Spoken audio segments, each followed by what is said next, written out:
지금부터 경제혁신 3개년 계획에 대한 기획재정부 등 6개 부처의 2015년도 정부 업무 보고를 시작하겠습니다. 먼저 대통령께서 모두 말씀을 하시겠습니다. 네, 여러분 반갑습니다. 건물 참 분위기가 좋은 것 같습니다. 그리고 오늘부터 2015년 정부 업무 보고를 시작을 하게 되는데 매년 있는 정부 업무 보고지만 2015년에 이 정부 업무 보고는 참 남다르게 중요하다 하는 그런 그 마음에 뭐랄까 큰 사명감을 갖게 됩니다. 올해 업무 보고는 경제혁신 3개년 계획, 통일준비, 국가혁신, 국민행복 등 4개 주제로 나누어서 부처 간 협업 방식으로 진행을 하게 됩니다. 정부 정책에 대해서 국민의 체감도를 높이기 위해서는 부처별, 정책별로 따로따로 추진하는 것은 사실 이 시대에 별로 의미가 없는 것 같습니다. 그래서 여러 부처가 협업을 해서 역량을 모아야 한다는 점에서 업무 보고부터 부처 간 협업 방식으로 하는 것입니다. 과거에 보면은 자동차 연비 문제처럼 부처 이기주의와 칸막이 때문에 국민들에게 혼란과 불편을 끼친 사례가 있었습니다. 반면에 고용부와 복지부가 따로따로 그 고용과 복지 서비스를 하다가 작년부터 고용복지 플러스 센터를 설치해서 통합적으로 서비스를 제공하니까 국민들의 만족도가 크게 높아졌습니다. 오늘 업무 보고를 하는 6개 부처를 포함해서 전 부처는 올 한 해 모든 시각을 모든 정책을 국민의 시각에서 바라보고 협업을 통해서 정책 시너지를 극대화해 주기를 바랍니다. 오늘은 경제혁신 3개년 계획 가운데 기초가 튼튼한 경제와 내수 수출 균형 경제를 주제로 업무 보고를 합니다. 어제 신년 기자회견에서 밝혔듯이 3개년 계획 1년 차인 지난해에는 기초가 튼튼한 경제, 역동적인 혁신 경제, 내수 수출 균형 경제 등 3대 개혁의 시동을 거는 데 주력을 해서 어느 정도 성과를 거두었습니다. 공공부문 개혁은 방만 경영 개선 대상 기관 대부분이 목표를 이행했고 부채 감축, 비리 근절 계획도 목표 달성을 목전에 두고 있습니다. 노사정이 노동시장 개혁의 원칙과 방향에 관한 합의를 도출하는 등 노동시장 구조 개선을 위한 의미 있는 진전도 있었습니다. 2년 연속 무역 트리플 크라운과 50만 명대 일자리 증가 등의 성과도 있었고 주택시장도 거래량이 2006년 이후 8년 만에 100만 건을 넘는 등의 점차 정상화되는 그런 과정에 있습니다. 그렇지만 국민들이 경제혁신 3개년 계획의 효과를 피부로 느끼기에는 아직 부족합니다. 청년들 취업난이 여전하고 비정규직 근로자들은 고용 불안으로 어려움을 겪고 있습니다. 또 주거비라든가 대출 이자라든가 학원비 등 가계 부담도 무거운 상황입니다. 모든 부처와 공직자들은 국민들의 이런 어려움에 대해서 무거운 책임감을 가지고 올 한 해 우리 경제의 체질 개선과 활력 제고에 최선을 다해서 반드시 국민들이 체감할 수 있는 성과를 달성해야 하겠습니다. 다행히 올해는 전국 단위의 선거가 없어서 정부와 정치권 모두 혁신에 전념할 수 있는 여건이 조성되었고 또 노사정 대타협 등 구조 개혁의 공감대도 확산이 되고 있습니다. 또 경제 성장세가 조금씩 나아지고 있어서 구조 개혁을 위한 기초 체력도 어느 정도 갖추어졌고 개혁을 위한 법적, 제도적 기반도 마련이 되었습니다. 올해가 우리 경제를 다시 일으킬 수 있는 마지막 골든 타임이라는 절박한 인식으로 경제혁신 3개년 계획의 실천과 성과 달성에 매진해야 하겠습니다. 3개년 계획 중에 기초가 튼튼한 경제를 만들기 위해서는 노동시장 구조 개선이 무엇보다 중요합니다. 노동시장 구조 개선은 이제 선택이 아니라 우리 세대가 꼭 해내야만 하는 그 필수 과제로, 어떻게 보면 우리의 생존 전략으로 반드시 의미 있는 결과를 도출해야 하겠습니다. 구조 개혁은 미래 세대와 국민 전체의 더 큰 이익을 위해서 당장 눈앞의 이익을 양보해야 하는 만큼 추진 과정에서 어느 정도 갈등이 불가피한 것도 사실입니다. 구조 개혁을 서로가 양보와 타협을 통해서 해결해 나갈 수 있는 지혜가 필요하겠습니다. 노사가 이런 상생의 정신을 발휘해서 3월까지 노동시장 구조 개선 대책을 마련해 주실 것을 당부드립니다. 청년들의 취업난 해소를 위해서 능력 중심 채용 제도를 정착시키는 것 역시 중요합니다. 고용부는 기재부, 교육부와 협업을 해서 올해 공공기관부터 가급적 많은 인원을 국가 직무 능력 표준을 기반으로 선발하는 방안을 추진하기를 바랍니다. 이것은 역시 공공부문이 솔선수범을 해야 하겠습니다. 그래서 이 공공부문은 이런 선도적 개혁을 통해서 다른 부문의 개혁도 이끌어야 됩니다. 지난해 공공기관들이 부채를 감축하고 복리후생비를 절감을 했지만 생산성과 효율성은 아직 국민들 기대에 미치지 못하고 있습니다. 2단계 공공기관 정상화를 강력하게 추진을 하고 또 개혁이 후퇴하는 요요 현상이 나타나지 않도록 기재부를 중심으로 전 부처가 노력을 해주기를 바랍니다. 또 재정 누수를 막기 위해서 보조금 부정수급 방지와 함께 유사 중복사업 통폐합도 본격적으로 추진해야 하겠습니다. 우선 유사 중복사업을 발굴해서 정비 대상 사업은 금년 예산부터 통합 집행하거나 내년 예산안에 반영하기를 바랍니다. 제도적으로는 현행 사업평가 결산 제도를 재정비해서 유사 중복을 원천 차단해야 하겠습니다. 현재 자율평가, 심층평가, 기금 운영평가, 보조사업평가 등 사후평가와 결산 결과가 예산 편성에 제대로 환류가 되지 않고 있습니다. 또 여러 종류의 평가 제도가 따로따로 운영이 되다 보니까 유사 중복성 점검이나 심층 평가와의 연계도 미흡할 수밖에 없습니다. 이번 기회에 사업 평가와 결산 제도를 전반적으로 재점검해서 실효성을 높여가야 하겠습니다.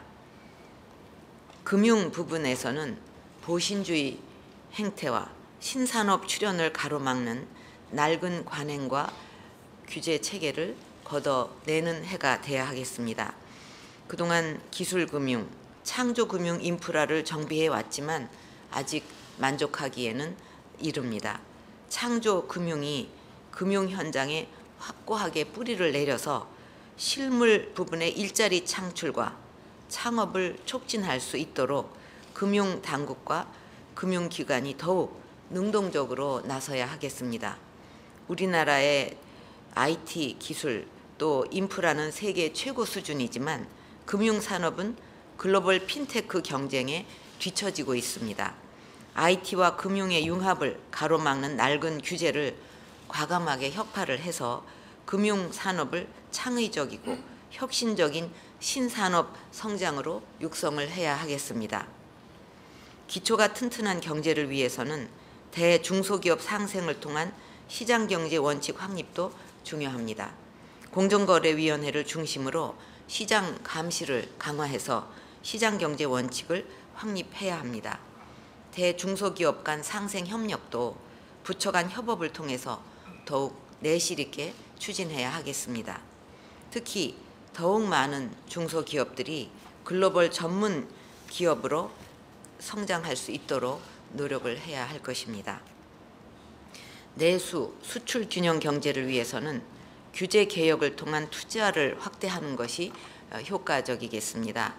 오늘 보고되는 3조 원 규모의 도시 첨단 산업단지 추가 조성과 서비스 산업 입지 공단 확대 등 혁신 입지 환경 조성, 그리고 4개의 시내 면세점 추가와 관광 호텔 공급 확대 등이 즉시 추진이 돼서 곧바로 이것이 투자로 이어지게 해야 하겠습니다. 임대주택 정책은 이 패러다임을 바꿔야 되는데, 이것은 이제 우리가 뭐 그 규제한다 이런 차원에서 보지 말고 기업형 민간 임대가 활성화되도록 지원하는 쪽으로 우리가 생각을 바꿔야 되겠습니다. 그래서 임대주택 공급 체제를 다변화하고 다양한 형태의 쾌적한 공공임대주택을 공급해야 하겠습니다. 규제 개혁은 경제의 중심을 정부에서 민간으로 옮기는 핵심입니다. 지난해 약 3천 건의 규제를 개선했는데 올해는 국민 눈높이에서 규제 개혁을 더욱 강력하게 추진해야 합니다. 앞으로 현장의 소리를 들어서 경제 활동을 저해하는 규제를 끊임없이 발굴하고, 특히 중소기업과 소상공인 관련 규제는 우선적으로 철폐해야 하겠습니다. 농업과 해양수산업은 올해를 미래 성장 산업화를 본격 추진하는 원년으로 삼아서 이 부분에서도 가시적 성과를 냈으면 합니다. 저는 지난해에 농업 대토론회 등을 통해서 농업 현장의 자신감과 창의적 아이디어를 확인할 수가 있었습니다. 여기에 이 정부의 적절한 지원이 더해진다면 전통 분야인 농수산업에서도 얼마든지 신산업을 육성하고 6차 산업화를 이루어갈 수 있을 것입니다. 세계 3위의 FTA 네트워크를 활용해서 새로운 활로를 찾고 부가가치를 높이는 것도 중요합니다.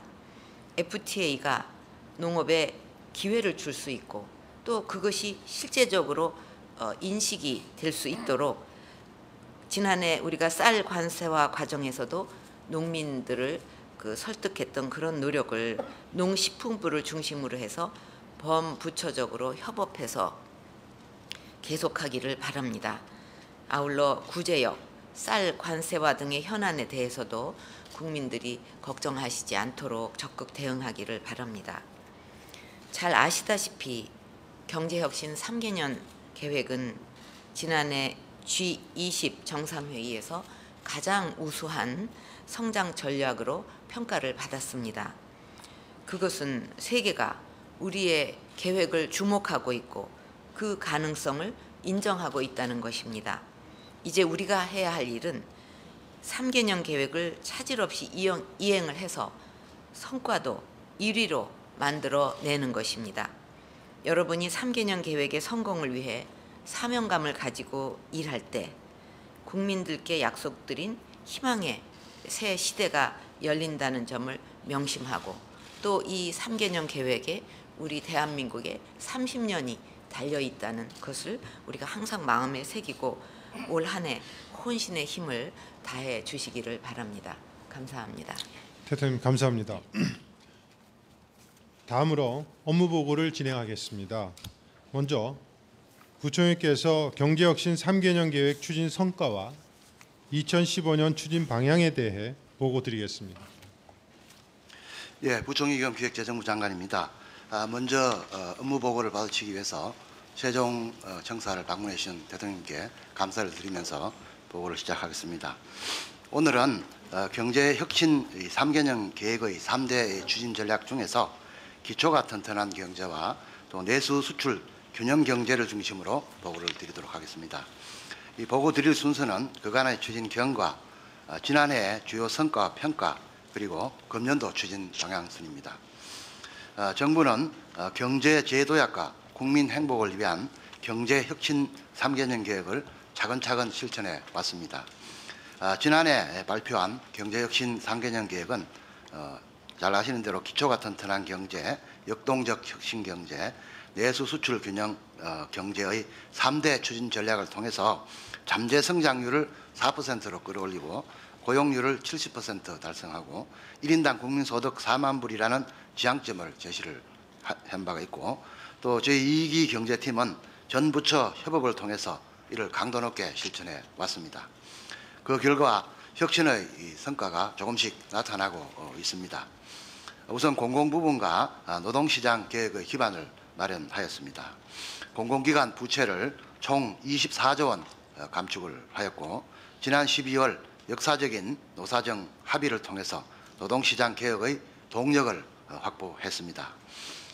또 신설 법인 수가 8만 개를 넘어섰고, 미국, EU, 중국 등 3대 경제권과의 FTA 네트워크도 완성을 했습니다.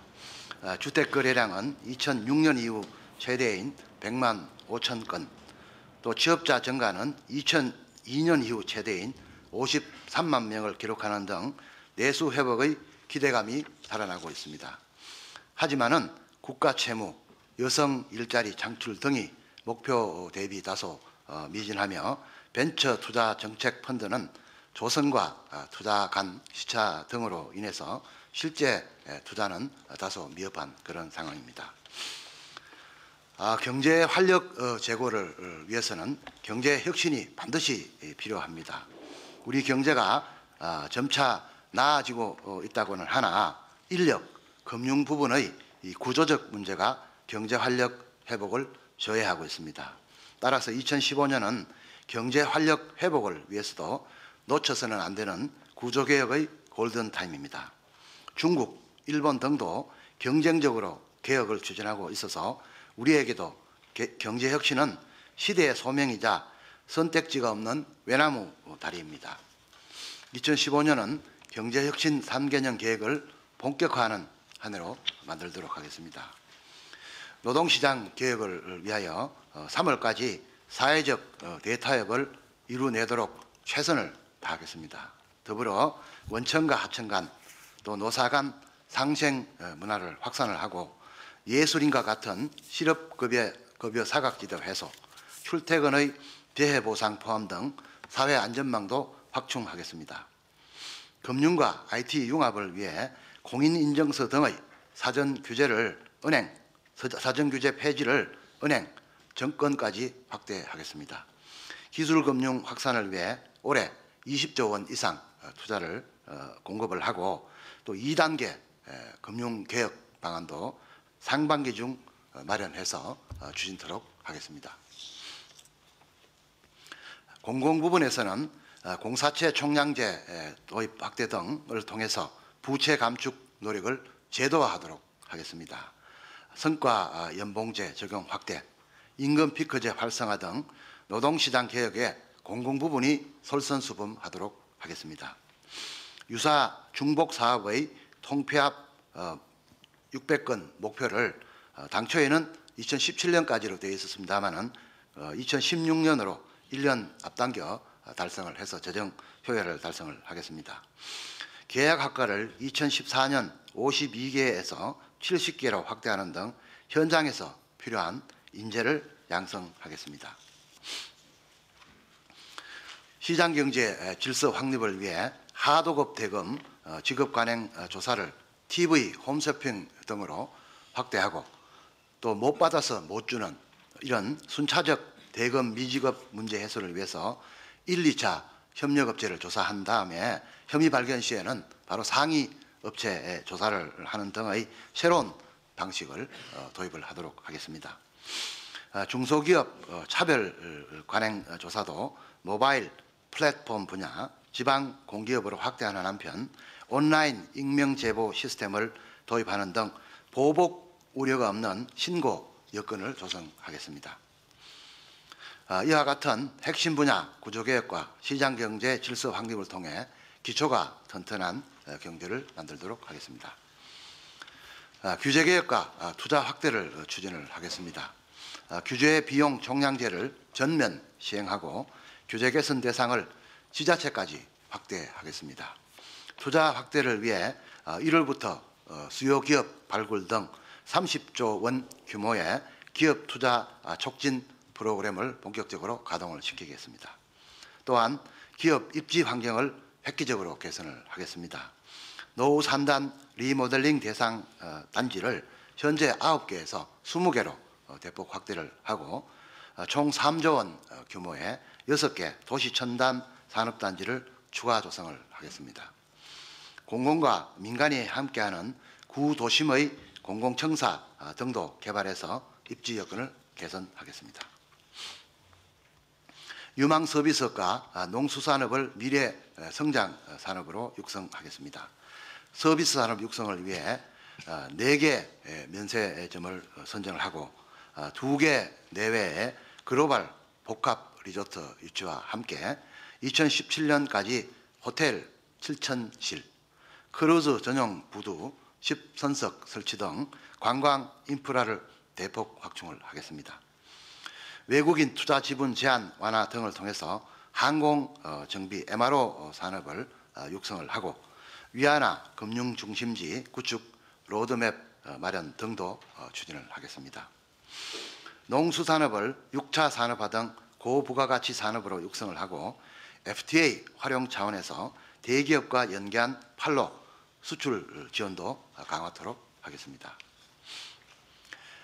가계부채 구조 개선을 위해서 40조 원을 대상으로 대출 전환 방안을 1, 4분기 중에 시행토록 하겠습니다. 또한 민간 임대주택 산업을 육성해서 주거 안정과 투자를 동시에 촉진을 하겠습니다. 개발 제한 구역 해제, 용적률 확대 등을 통해서 용지 공급을 대폭 확대하겠습니다. 주택기금 대출 금리를 2%까지 인하하는 한편 투자 위험 공유를 위한 출자 제도를 도입을 하겠습니다. 취득세, 소득세, 법인세 감면 등 외국인 투자에 준하는 수준으로 획기적인 세제 지원을 추진하겠습니다. 올해는 이런 제도가 도입되는 시행 초기인 만큼 우선 1만 호 정도를 시범적으로 공급을 하고 특별법 제정 등 인프라도 확충해서 내년부터는 대량 공급이 될 수 있도록 그렇게 해나가도록 하겠습니다. 일학습 병행제 참여 기업을 지금 현재 한 2,000개 됩니다마는 3,000개 이상으로 확대를 하고 시험모 중심 보육체제 개편, 공공부문 콜센터 우수 사례 확산 등 전환형 시간 선택제 일자리 활성화 등을 통해서 청년과 여성의 고용도 확대해 나가겠습니다. 지금까지 말씀드린 투자 여건 확충, 소비 기반 확대, 청년 여성 고용 활성화를 통해서 내수와 수출 간 균형 경제를 만들도록 하겠습니다. 2015년에는 국민들이 변화의 바람을 체감할 수 있도록 하겠습니다. 지금 가계가 소득 정체로 굉장히 어려움을 겪고 있기 때문에 가계소득 증가율 목표를 4.7%로 새롭게 선정을 해서 체감 가능한 성과 지표로 관리를 하겠습니다. 지금 최근에 작년에는 한 3.8% 정도 가계 소득이 증가됐을 걸로 추정을 하고 있습니다만은 확충을 해서 가계가 좀 나아지도록 그렇게 하도록 하겠습니다. 이렇게 해서 잠재 성장률 4%, 고용률 70%, 1인당 국민소득 4만 달러로 가는 여정을 앞당기는 그런 2015년을 만들도록 하겠습니다. 경제혁신 3개년 계획 국민과 함께 반드시 이뤄내도록 하겠습니다. 감사합니다. 감사합니다. 다음으로 고용노동부 장관께서 보고 드리겠습니다.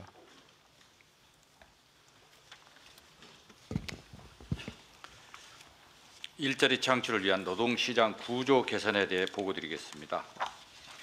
지난 2년간 고용률 70% 로드맵을 추진한 결과 3대 브랜드 과제 성과 창출의 기틀을 마련하였고 지난해에는 역대 최초로 고용률 65%대를 달성하였습니다. 금년부터는 지난해 말에 노사정 기본 합의를 발판으로 삼아 노동시장 구조 개선을 본격 추진하겠습니다. 그간의 성과에도 불구하고 우리 노동시장은 여러 가지 구조적 문제를 안고 있습니다. OECD 국가들에 비해 근로시간은 길지만 생산성은 낮습니다. 또 연공형 임금 체계는 과도한 임금 격차와 장년층의 고용 불안을 초래하고 고용, 근로조건 등 인력 운용의 경직성은 비정규직 증가와 청년 일자리 부족의 원인이 되고 있습니다. 그 결과 좋은 일자리 창출에 걸림돌이 되고 이중구조의 고착화를 낳고 있습니다. 시장 지배력과 노조의 과보호, 스펙 경쟁이 벌어지는 대기업과 달리 2, 3차 협력업체 등 중소기업은 인력이 부족합니다. 또한 전체 근로자의 30%가 넘는 중소기업 비정규직은 대기업 정규직 임금의 37%에 그치는 등 청년이 갈 만한 일자리가 부족합니다. 국민들도 일자리 부족과 근로조건 격차를 가장 큰 문제로 지적하고 좋은 일자리 창출을 위해서 대기업 노사의 책임성도 함께 강조하고 있습니다.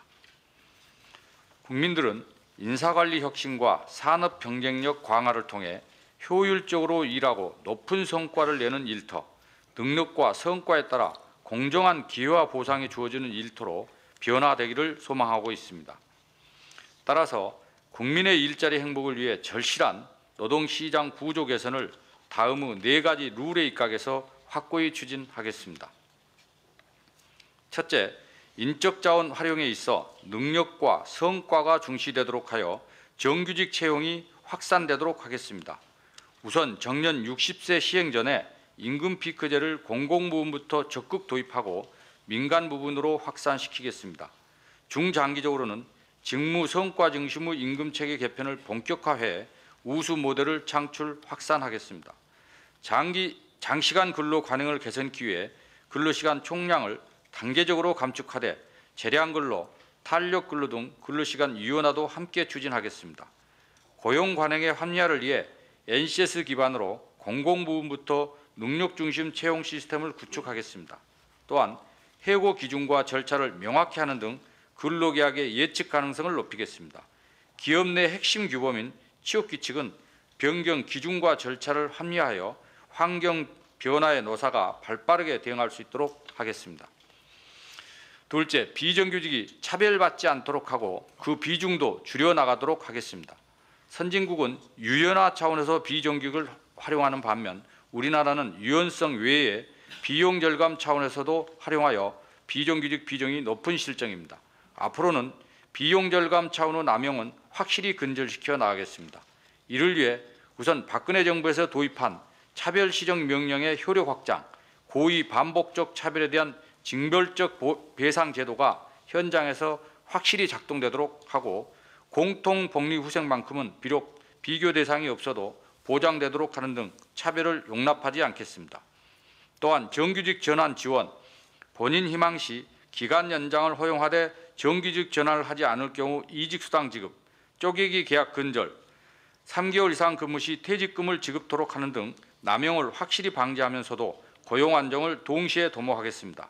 파견의 경우 하도급에 대한 불법 파견은 엄정히 감독하면서 국민 생명 안전 업무는 제한하되 고소득 전문직은 허용하는 등 건전한 파견 시장 질서를 확립하겠습니다. 비정규직 대책의 구체적인 내용은 노사정의 논의를 통해 확정해 나가겠습니다. 셋째, 사회 안전망을 든든하게 확충하겠습니다.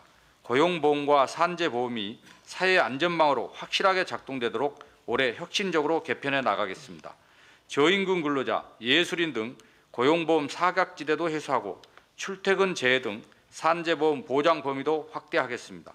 특수형태 업무 종사자와 비공식 노동시장인 가사 종사자도 각각 직종별 표준 계약서 확대, 바우처 방식 도입 등을 통해서 종사자 보호와 투명한 사용 기반을 마련하겠습니다. 일하는 사람에게 유리하도록 고용복지 서비스 전달체계 확충과 복지체계 개편 방안도 관계부처와 함께 추진해 나가겠습니다.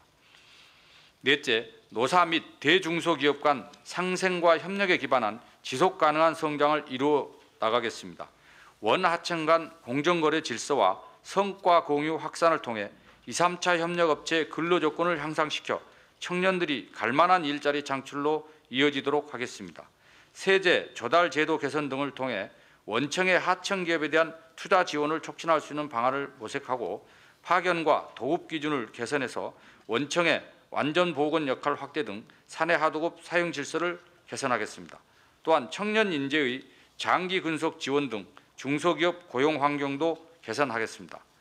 노사관계의 국제 경쟁력 제고를 위해 생산성에 기반한 교섭 문화를 정착시키겠습니다. 대기업 노사가 2, 3차 협력업체 근로조건 향상에 힘쓰는 등 사회적 책임을 강화하도록 하고 지역별, 업종별 중층적인 대화 참여를 활성화하겠습니다. 대통령께서 오늘 모두에서도 강조해 주셨듯이 노동시장의 구조 개선은 우리 세대가 해야 되는 생존 전략임을 노사는 물론 국민들과 함께 공유해 나가도록 하겠습니다. 그래서 노사정 기본 합의를 통해서 우선 과제는 3월까지, 그리고 계속 과제는 지속적으로 대화를 해서 합의점을 도출해 나가도록 하겠습니다. 국민께서 구조 개선의 필요성을 소상히 설명해 국민들께 세상이 설명해서 이해를 구하고 관계부처가 힘을 모아서 노사정 논의를 뒷받침하도록 하겠습니다. 노동시장 구조 개선은 시대적 사명을 이행하여 성실한 근로자가 60세를 넘어 일할 수 있고 미래 젊은이들의 일자리가 확보되도록 전신전력을 다하겠습니다. 감사합니다. 감사합니다. 다음으로 공정거래위원장께서 보고 드리겠습니다.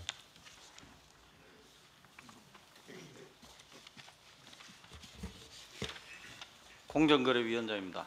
대중소기업 간 불공정 거래 관행 개선을 통한 시장경제 질서 확립 방안에 대해서 보고 드리겠습니다. 보고 순서는 추진 배경 및 성과, 핵심 과제 추진 계획이 되겠습니다. 중소기업은 우리 경제의 근간이며 특히 상당수의 중소기업들이 대기업과의 거래에 크게 의존하고 있습니다. 중소기업의 자생적 성장과 경쟁력 있는 기업 생태계 구축을 위해서는 대중소기업 간 불공정 거래 관행이 반드시 시정되어야 합니다.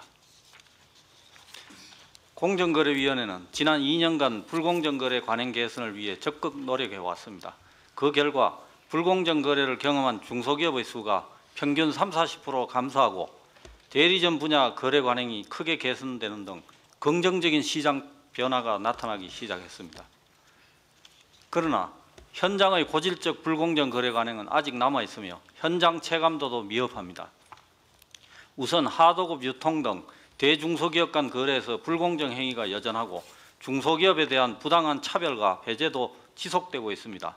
또한 피해를 입은 중소업체가 대기업의 보복을 우려하여 신고를 기피하는 문제가 있으며 대기업의 상생 협력에 대한 인식이 부족한 실정입니다. 이러한 문제에 대한 맞춤 처방을 통해 공정한 거래 문화를 정착시켜 나가겠습니다. 올해 공정위는 대중소기업 간 불공정 거래 관행을 개선하기 위해 시장 감시 강화 등 4가지 핵심 과제를 적극 추진해 나가겠습니다.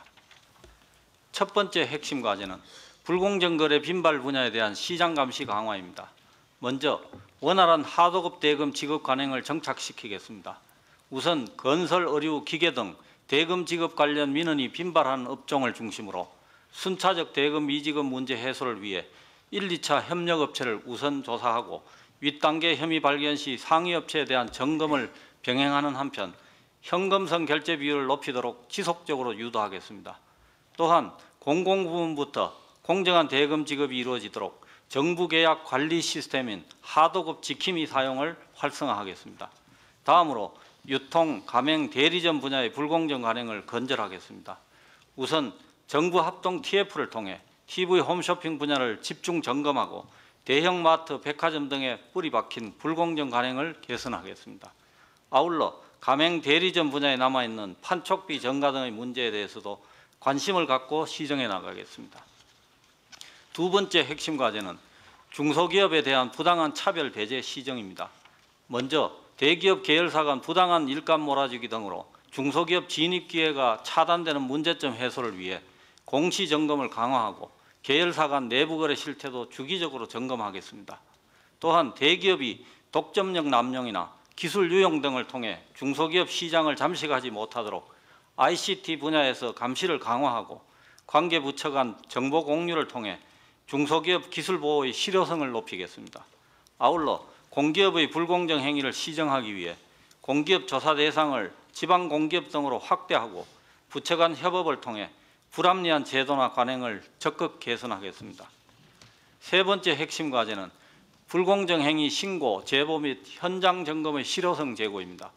우선 피해 중소기업이 보복의 우려 없이 안심하고 신고나 제보할 수 있도록 익명 제보 처리 시스템 구축, 조사 과정에서 신원 노출 방지, 대기업의 사후 보복 조치 여부 점검 등 제보자 보호 장치를 철저하게 마련하여 시행하겠습니다.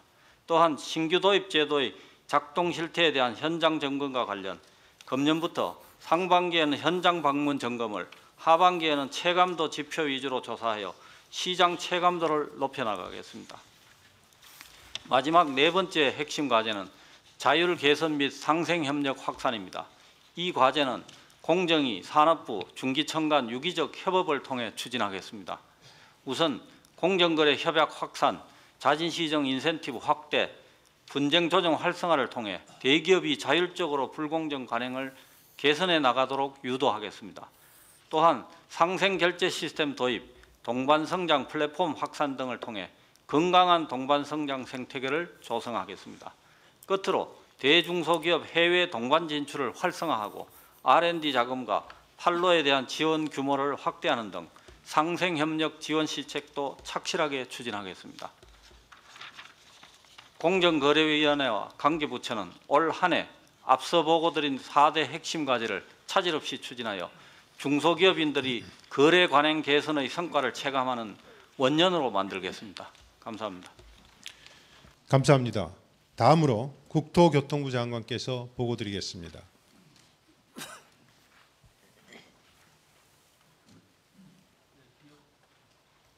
기업형 주택임대사업 육성을 통한 중산층 주거 혁신 방안에 대해 보고드리겠습니다. 보고 순서는 추진 배경 및 기본 방향, 민간 임대사업 현 주소, 대응 전략 및 육성 방안, 기대 효과 순입니다. 추진 배경 및 기본 방향입니다. 주택 임대차 시장은 전세에서 월세로 구조적 변화가 진행 중입니다.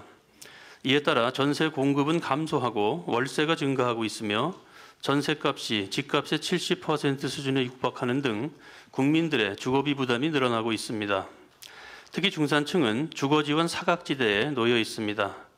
대부분이 사적인 고액 전세 시장에 의존하고 있어 과도한 보증금 증액이나 잦은 이사 위험에 노출되어 있습니다.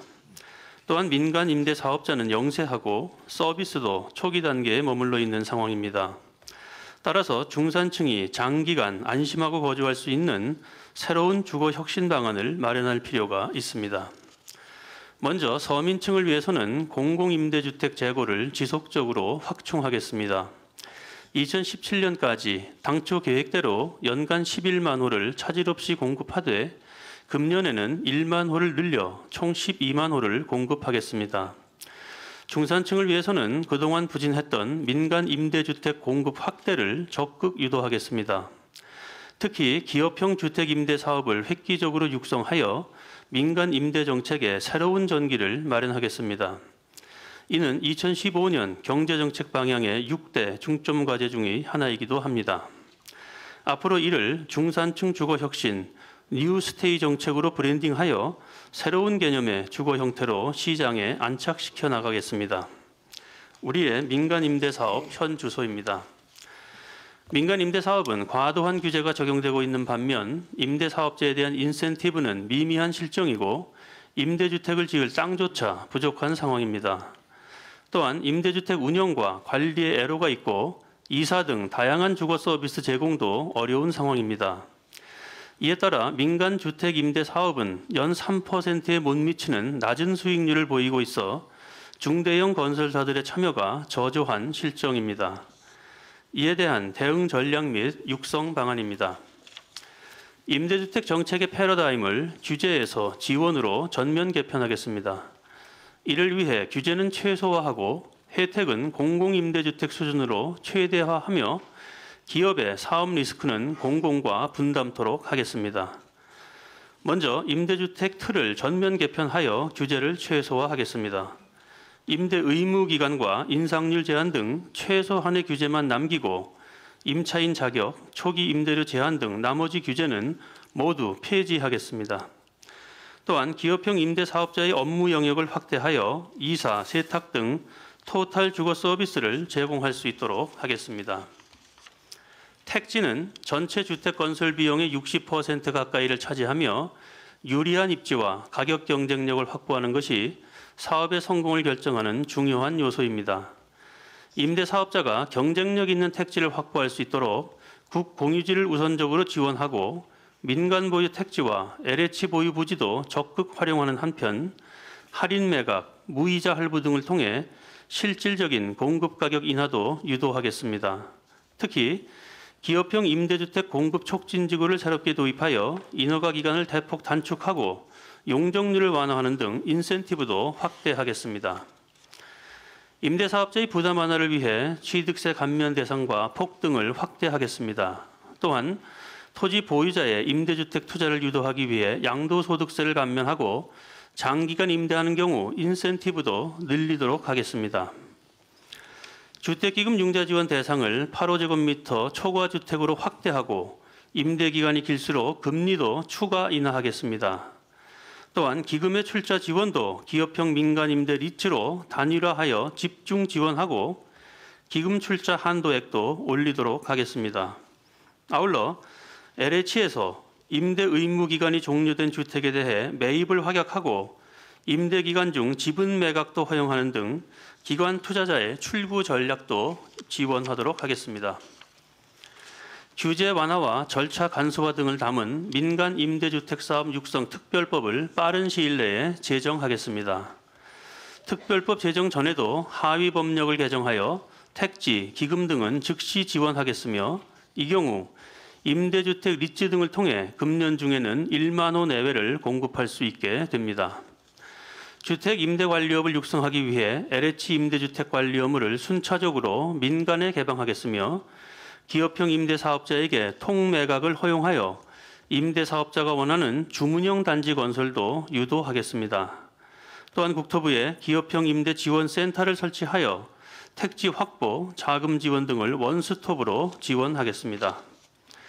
지금까지 보고드린 개선안에 따른 수익률 변화입니다. 용적률 완화, 택지 지원, 세제 지원 등의 효과로 사업 수익률과 출자 수익률 모두 민간이 요구하는 최소 수익률 5%를 초과하게 되어 건설사와 출자자의 적극적인 참여가 기대됩니다. 마지막으로 기대 효과입니다. 먼저 전월세 시장의 안정이 기대됩니다. 전세 거주자를 민간 임대주택으로 유도하여 전세 수요가 감소하게 되고 민간 임대주택 재고가 증가하여 임대차 시장의 안정 기반도 강화됩니다. 중산층의 선택 폭도 확대됩니다. 대기업 브랜드의 임대주택 출시로 중산층이 전세 외에 양질의 월세주택에도 거주할 수 있게 되어 임대차 시장의 구조 변화에 효과적으로 대응할 수 있습니다. 우리 경제의 활력 증진에도 기여하게 됩니다. 기업형 민간 임대 사업 등 새로운 사업 기회를 제공함으로써 건설 산업은 신성장 동력을 찾게 되고 이와 관련한 신규 일자리도 창출되게 됩니다. 국토교통부는 2015년에 더 많이 듣고 고민하고 협업하여 중산층 주거 혁신을 반드시 이루어내도록 하겠습니다. 이상으로 보고를 마치겠습니다. 감사합니다. 다음으로 농림축산식품부 장관께서 보고 드리겠습니다. 네, 농식품 분야의 경제혁신 3개년 계획인 농업의 미래성장산업화 실천계획에 대해서 보고 드리겠습니다. 보고 순서는 지난해의 농정평가와 금년도의 정책 방향 그리고 농업의 미래성장산업화 실천계획입니다. 지난해 농정평가입니다. 농업계 내외부와 진정성 있는 소통을 통해서 쌀관세화와 한중 FTA 등 주요 현안을 무리 없이 마무리했습니다. 보조금 유용 등 비정상 사례 차단을 위해서 경영체 DB를 구축하고 6차 산업화와 수출 등에서 작지만 성과를 창출을 하면서 새로운 도약의 불씨를 살렸습니다.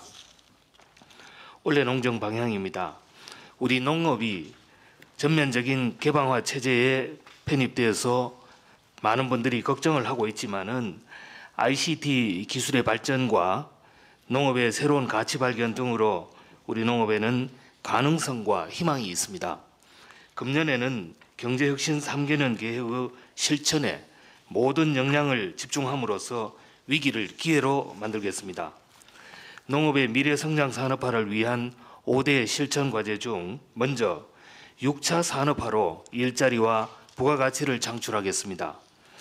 지난해 6차 산업 경영체 증가라든지 로컬푸드 등에서 다양한 성공 사례가 창출됐습니다. 금년에는 지역 중심의 6차 산업화와 경영체별로 맞춤형 지원을 해서 효과적이고 속도감 있게 추진하겠습니다. 이를 위해서 6차 산업화 융복합지구와 전문 펀드 조성 그리고 관련 부처와의 협업을 통해서 지역 농업의 6차 산업화를 촉진을 하고 포스몰 활성화라든지 농수산물 홈쇼핑, 로컬 푸드 직매장 등을 통해서 온라인과 오프라인 직거래를 활성화하겠습니다. 그리고 농촌 자원과 관광을 연계를 해서 휴양림 등 도시민의 수요에 맞는 농촌 관광 인프라도 확충하도록 하겠습니다. 둘째는 농식품 산업을 첨단화하고 조직화, 규모화해서 경쟁력을 높이겠습니다. ICT 융복합, 전력 경영체 육성 등으로 생산성이 향상되고는 있습니다만은 아직도 선진국에는 미치지 못하는 수준입니다. 금년에는 전업농과 중소농 등 농가의 유형별로 맞춤형 지원을 함으로써 그 성과를 더욱 높이겠습니다. 이를 위해서 시설 원해와 양돈의 스마트팜을 보급 확대하고 여기에 ICT와 유통, 관광, 교육 등이 융복합된 창조마을을 확대해 나가겠습니다. 쌀 관세화에 대응해서 전력 경영체를 확대하고 밭농업은 한중 FTA에 대응해서 주산지 중심으로 기반을 정비하고 기기화를 지원하겠습니다. 또한 농업 수입 보장 보험 도입 등을 포함해서 농업 경영과 소득 안정 장치도 강화하겠습니다. 셋째, 현장형 정예 인력을 육성하겠습니다. 우리 농업의 기술 수준이 높아지고 있지만은 농고나 농대생의 농업 기피로 정예 인력 확보가 어렵습니다.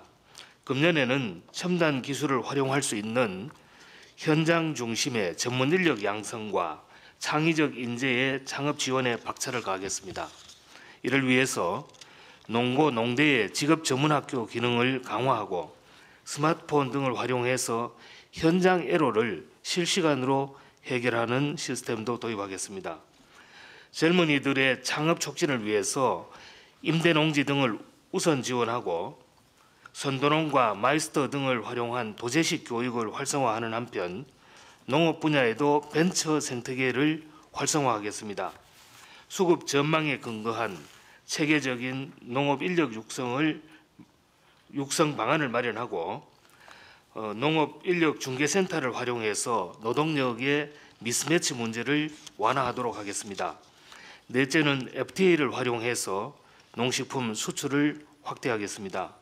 지난해 농식품 수출이 상대적으로 높은 신장세를 기록했습니다마는 여전히 수출 기반이 취약하고 비관세 장벽도 높습니다.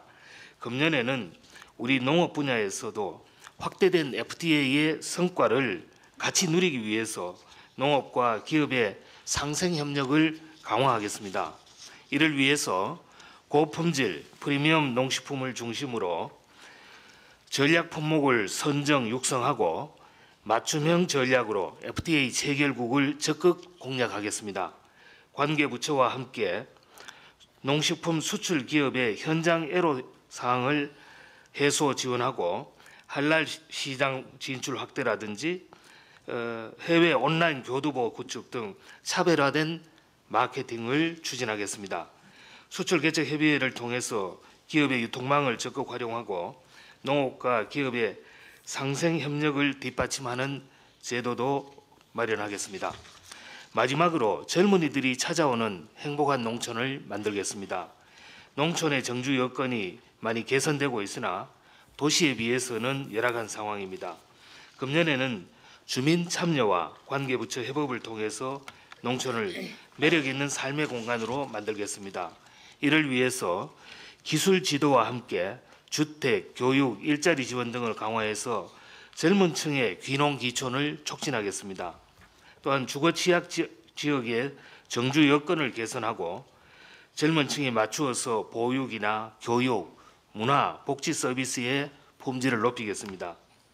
아울러 영세 고령농 등을 위해서 고령자 공동생활시설의 확대와 함께 농지연금 등 소득 안전 장치도 확충하겠습니다. 우리 농업 농촌은 개방하러 재도약과 쇠퇴의 중요한 기로에 서 있습니다. 하면 된다는 신념을 가지고 FTA로 넓어진 경제 영토를 활용해서 한 번 더 크게 도약하는 기초를 다지겠습니다. 감사합니다. 감사합니다. 마지막으로 해양수산부 차관께서 보고 드리겠습니다.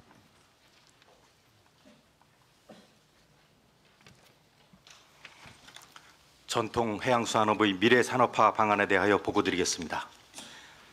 순서는 바다와 연안에서의 경제혁신 방안에 이어서 수산업의 성장 방안에 대하여 보고드리겠습니다. 첫 번째, 바다와 연안에서 경제혁신의 성공 사례를 만들겠습니다. 해운, 항만 등 전통 해양산업은 우리나라 경제 성장에 큰 기여를 하였지만 이제 양적 성장의 한계에 다다랐습니다.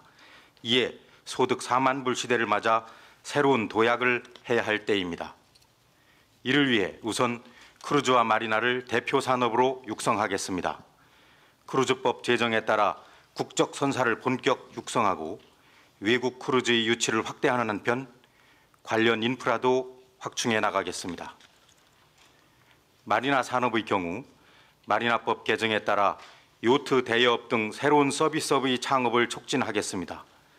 아울러 마리나 항만에 대한 민간 투자를 활성화하고 레저 선박 제조 산업도 육성하겠습니다. 다음, 해양 공간을 경제 활성화의 거점으로 변화시키겠습니다. 먼저 항만 배후 단지를 지역 경제의 중심으로 리모델링하기 위해 민간의 개발과 분양을 허용하고 제조 기업의 입주를 보다 용이하게 하는 등 해양 경제 관련 산업의 융복합 기반을 마련하겠습니다. 각종 규제 개선을 통해 연안에서 보다 자유로운 경제 활동을 촉진하겠습니다. 바다 그린벨트인 수산자원 보호구역 중 육지부의 30%를 해제하는 등 이용 제한을 완화하고 무인도서에 대한 민간의 개발과 투자를 활성화하겠습니다. 아울러 공유수면도 더욱 편리하게 이용할 수 있도록 하겠습니다. 해양교통 서비스의 품격을 높이겠습니다. 연안운송업은 면허제 개편 등을 통해 경쟁을 촉진하고 서민을 위한 생활 항로는 공공성을 강화하겠습니다. 아울러 민관이 참여하는 선박 공동투자 제도 등을 통해 여객선 현대화도 추진하겠습니다. 다음 주제입니다. 수산업 30년 성장의 기반을 다지겠습니다. 지난 30여 년간 시장 개방, 자원량 감소 등으로 어려움에 처한 수산업은 수출, 유통, 가공 등 혁신 과제를 추진하여 새로운 활로를 모색하겠습니다. 먼저 수출에서 수산업의 미래를 찾겠습니다. 현재 수산업의 수출 규모는 약 21억 불 수준이며 2017년까지 30억 불을 달성하겠습니다. 이를 위해 우선 디자인과 브랜드 역량을 강화하겠습니다. 아래 그림에서 보시는 바와 같이 미역, 고등어, 어묵 등의 성공 사례를 더 많이 만들어내겠습니다. 또한 Kfish, 어식백세 등 통합 브랜드를 마련하고 우리나라 대표 수산 박람회를 육성하여 아시아 3대 박람회의 하나로 만들어 나가겠습니다. 수출 시장도 다변화하겠습니다. 한중 FTA를 기회로 중국 시장에 참치와 같은 프리미엄 제품을 직수출하고 내륙 시장의 유통망도 확보해 나가겠습니다. 해외 앵커샵 등을 확대하여 남미 등은 물론 선진국의 새로운 시장 진출도 적극 지원하겠습니다. 가공과 종자 산업을 수출의 든든한 지원군으로 육성하겠습니다. 생산 단계부터 가공이 가능하도록 산지 인프라를 확충하고 도매 시장은 전시, 관광 등의 복합 공간으로 바꾸겠습니다. 천일염, 젓갈 등 전통식품의 가공 산업을 육성하면서 수출 기반이 되는 우량 종자 개발에도 힘쓰겠습니다. 다음, 대를 잇는 젊은 수산업으로 구조를 개혁하겠습니다.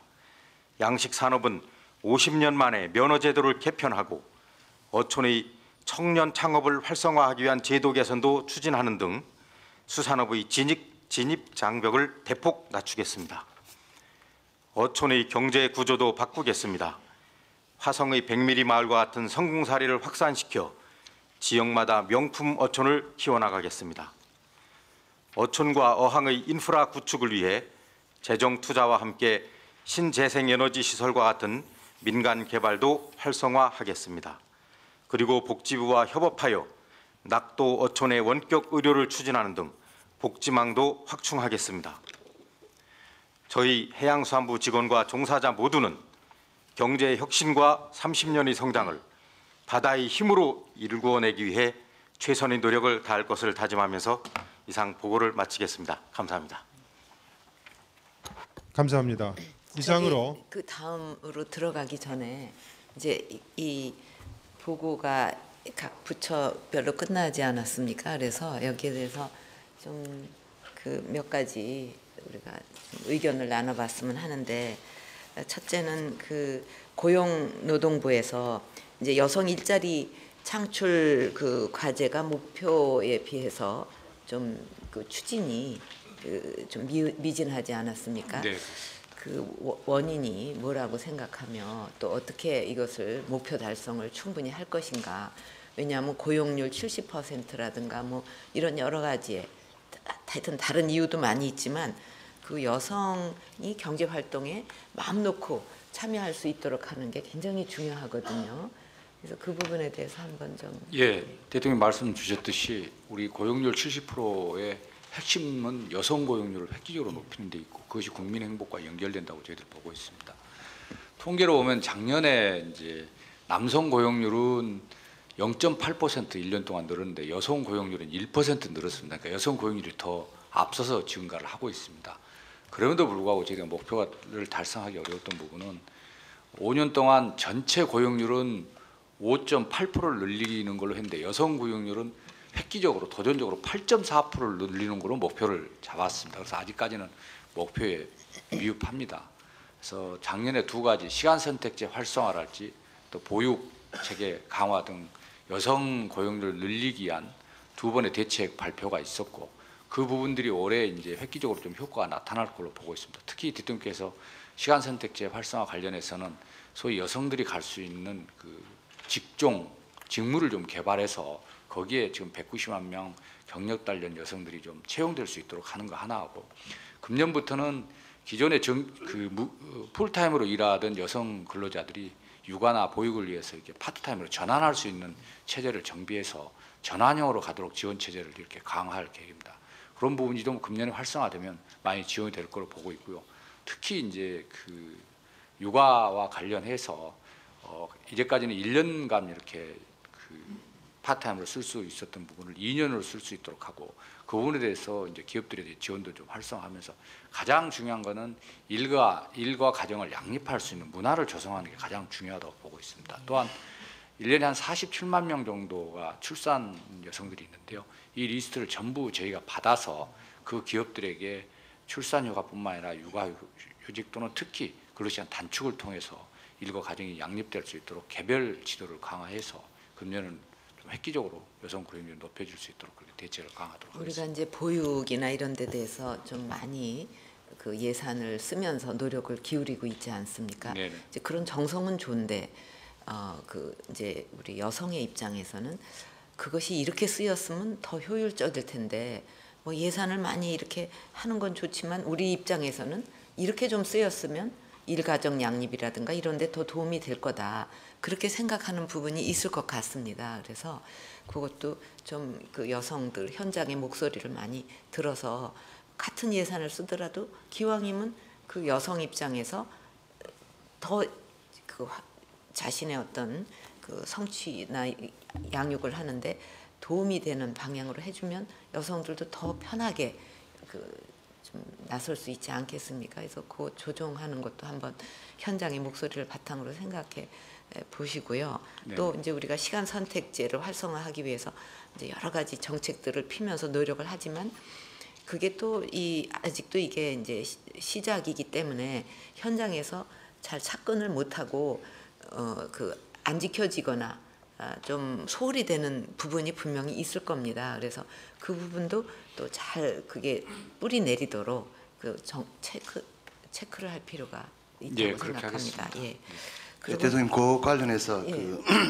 그 보육 문제, 저도 보육센터도 여러 번 가보고 했습니다만 현장에서 지금 불합리한 점들이 많이 제기가 되고 있습니다. 예를 들어서 그 워킹맘들이 상대적으로 불리한 지금 왜냐하면 워킹맘 오래 맡겨야 되는데 그 안 맡아주려고 하는 이런 문제가 현장에 생기고 있습니다. 그래서 그런 점 등등을 해서 저희들이 개선 방안을 지금 마련 중에 있습니다. 보건복지부, 고용노동부 하고 협업을 해서 조만간 그 개선 방안을 내고요. 그게 그 내년도 예산에는 그렇게 반영이 될 수 있도록 그렇게 준비를 해나가도록 하겠습니다. 예, 그러면 효과가 훨씬 네. 좋을 거로 예. 생각이 됩니다.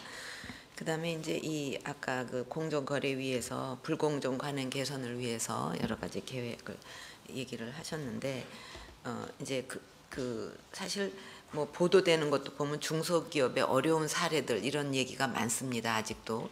근데 실제로 이제 해외 순방에도 가보고 이러면 그냥 혼자서는 나가기가 어려운데 중소기업이 협력업체 한 100개랑 같이 나가고 그래서 같이 협력을 하면서 상생하는 그런 사례도 많고 또 이렇게 그 우리한테 알려지진 않았지만 국내에서도 상생 협력의 사례가 생각보다 많다고 봅니다. 그래서 우리 그 대기업들이 상생 협력에 열심히 해가지고 어떤 그 사회적으로 그 인정을 받아서 더 정말 거기에 열의를 갖고 그런 상생 협력의 노력을 할 수 있도록 공정거래위가 그 모범 사례도 적극 발굴해서 세상에 알리고 독려하고 격려하고 그럴 필요도 있다고 생각을 합니다.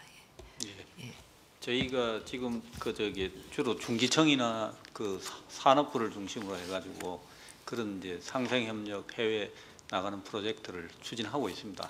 저희 공정위에서도 그런 이제 모범 사례들을 계속 발굴을 해가지고 홍보를 하고 이렇게 함으로써 같이 상생협력이 윈윈될 수 있도록 적극 추진하겠습니다. 그래서 그런 그 좋은 사례를 많이 예. 좀 알리실 필요가 있겠습니다. 그리고 이제 국토부에서 뭐 이번에는 하여튼 이 주택 문제 그를 확실하게 좀 자리가 잡는 이거 해결하는데 자리가 잡히는 원년이 돼야 하겠습니다. 근데 아까도 뭐 얘기가 있었지만은 이 임대주택 건설을 하게 되면 거기에 따라서 뭐 청소, 이사, 뭐 중개 이런 여러 가지 직업이 또 생겨야 되지 않겠습니까? 그래서 우리가 일자리 창출을 한다고 그럴 적에 어떻게 보면 일자리를 자꾸 찾아내는 것도 한편에서 필요하겠지만 수요를 자꾸 만들어서 거기에 민간이 공급을 할 수 있게 이런 만드는 거 이런 것도 좀 좋은 아이디어라고 생각을 합니다. 그래서 이번에 기업형 주택 임대 사업 육성을 계기로 해서 규제도 완화하고 업종별 칸막이 이런 것도 전부 없애갖고 이런 고부가가치 주거 서비스 산업 이것을 그 육성하는 그 계기가 되면 또 많은 일자리도 생기지 않을까 기대가 됩니다. 예, 지금 말씀하신 대로 지금 현재는 이제 임대 사업자들의 규모가 영세해서 그런 부분이 안 됐지만은 이제 기업형으로 하게 되면 가능할 것으로 봅니다. 그리고 그거를 하는 데 있어서도 이제 그 토탈 서비스를 제공하면서도 기존에 있는 업역 침해를 하지 않고 그다음에 이제 골목 상권을 침해하지 않고 상생할 수 있는 그런 방안을 절대적으로 모색하도록 하겠습니다. 그리고 농축산 이거 올해는 왜 이렇게 원년이 많죠? 뭐든지 주거 안정도 그렇고 이 농축산에서도 또 원년을 이루어야 될 게 있습니다. 그러니까 그 뭐 작년에 그런 바탕은 우리가 좀 많이 깔았어요. 근데 이제 올해 본격적으로 시동을 걸고 발동을 이제 거는 건데 이 농산물 개방 또 공급 과잉 시대를 맞아서 이제는 우리 농업의 살 길은 그 미래 성장 산업과 수출 산업으로 가는 길밖에 없다. 우리가 그렇게 방향을 정했습니다. 그러면은 이제 그 이 농림축산식품부에서는 그 현장에서 체감할 수 있는 성과를 내도록 이제 액션 플랜을 구체화해야 되는데 우리가 이것이 상당히 좋은 전망이 있다고 보는 이유가 우리 농업의 그 품질이 좋지 않습니까 우선. 그리고 또 그 중국이나 이렇게 동남아 이런 데서도 한국 식품은 안전하다 이런 좋은 이미지를 우리가 갖고 있습니다. 거기다가 또 음식도 중요한 문화라고 생각할 적에 한류라는 게 뒷받침을 해줄 수가 있거든요. 그래서 이런 점을 우리가 또 ICT하고 우리가 잘 또 융합할 수도 있고 하는 좋은 여건이 있기 때문에 우리한테는 이것이 큰 기회다 이렇게 생각을 하고 좀 이번에 그 수출 산업으로 또 미래 성장 산업으로 아니 식품 시장이 얼마나 커요. ICT보다 훨씬 더 크지 않습니까? 그래서 그런 쪽으로 우리가 좀 노력을 많이 해서 발돋움을 올해는 꼭 했으면 좋겠고요. 또 항상 그 농산물은 수급과 그 수급이 안 맞아 갖고 이제 고통이 많은데 수출로 다 우리가 개척을 하게 되면 이 부분에 있어서도 상당히 우리가 효과적으로 그 조정을 할 수 있다고 생각을 합니다. 그래서 그런 점에서 많이 좀 힘써 주시기 바랍니다. 예. 뭐 주신 말씀 명심해서 좀 더 그 속도감 있게 이렇게 추진을 하고 그 성과를 국민들이 체감할 수 있도록 그렇게 하겠습니다. 그래서 이런 것이 이제 올해 시작이 되는 것이 많이 있어서 그러려면 집중적으로 그 어떤 시범 사업을 통해서 성공 사례를 만들고 그러면은 민간에서는 그게 잘 되냐 그러면 100마디 이렇다 저렇다 설명하는 것보다 그 성공 사례를 보고 확산이 될 수 있거든요. 예. 그런 노력도 필요하다고 생각을 합니다. 그리고 이제 해양수산업과 관련해서 이것도 또 원년이 돼야 될 것 같아요. 그만큼 지금 우리 정부가 혁신적으로 가고 있습니다. 지난해 크루즈 이용객이 100만 명을 넘어섰고 또 경제적 효과가 1조 원이 넘는 등 이 크루즈 산업이 해양 산업의 블루칩으로 떠오르고 있고 또 삼면이 바다라고 하면서 우리가 이 기회를 놓쳐서는 안 될 것 같습니다. 이제 크루즈법도 이제 국회에서 이번에 통과가 될 것으로 예상이 되기 때문에 어제 통과했습니다. 어제 통과했어요. 예. 그 통과가 됐기 때문에 해양수산부는 국적 크루즈 선사를 육성하는 과제에 정책에 모든 역량을 집중해 주기를 바랍니다. 예. 네, 말씀하신 대로 그 아주 비약적으로 크루즈 관광객도 많이 늘어나고 있습니다. 세계의 모든 최고의 그 크루즈 선사들이 다 기항을 하고 있는데요.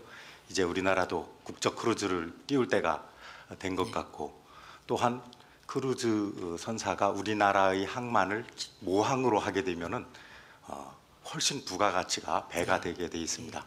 앞으로 우리 국민들께서 모두 만족스러운 그런 선진국형으로 발전해 나가도록 최선을 다하겠습니다. 예, 정말 할 일이 많을 것 같습니다. 해양수산부가 이제 해양수산부가 다시 그 만들어진 그런 어떤 그 보람을 국민들이 만끽할 수 있도록 많이 기대하겠습니다.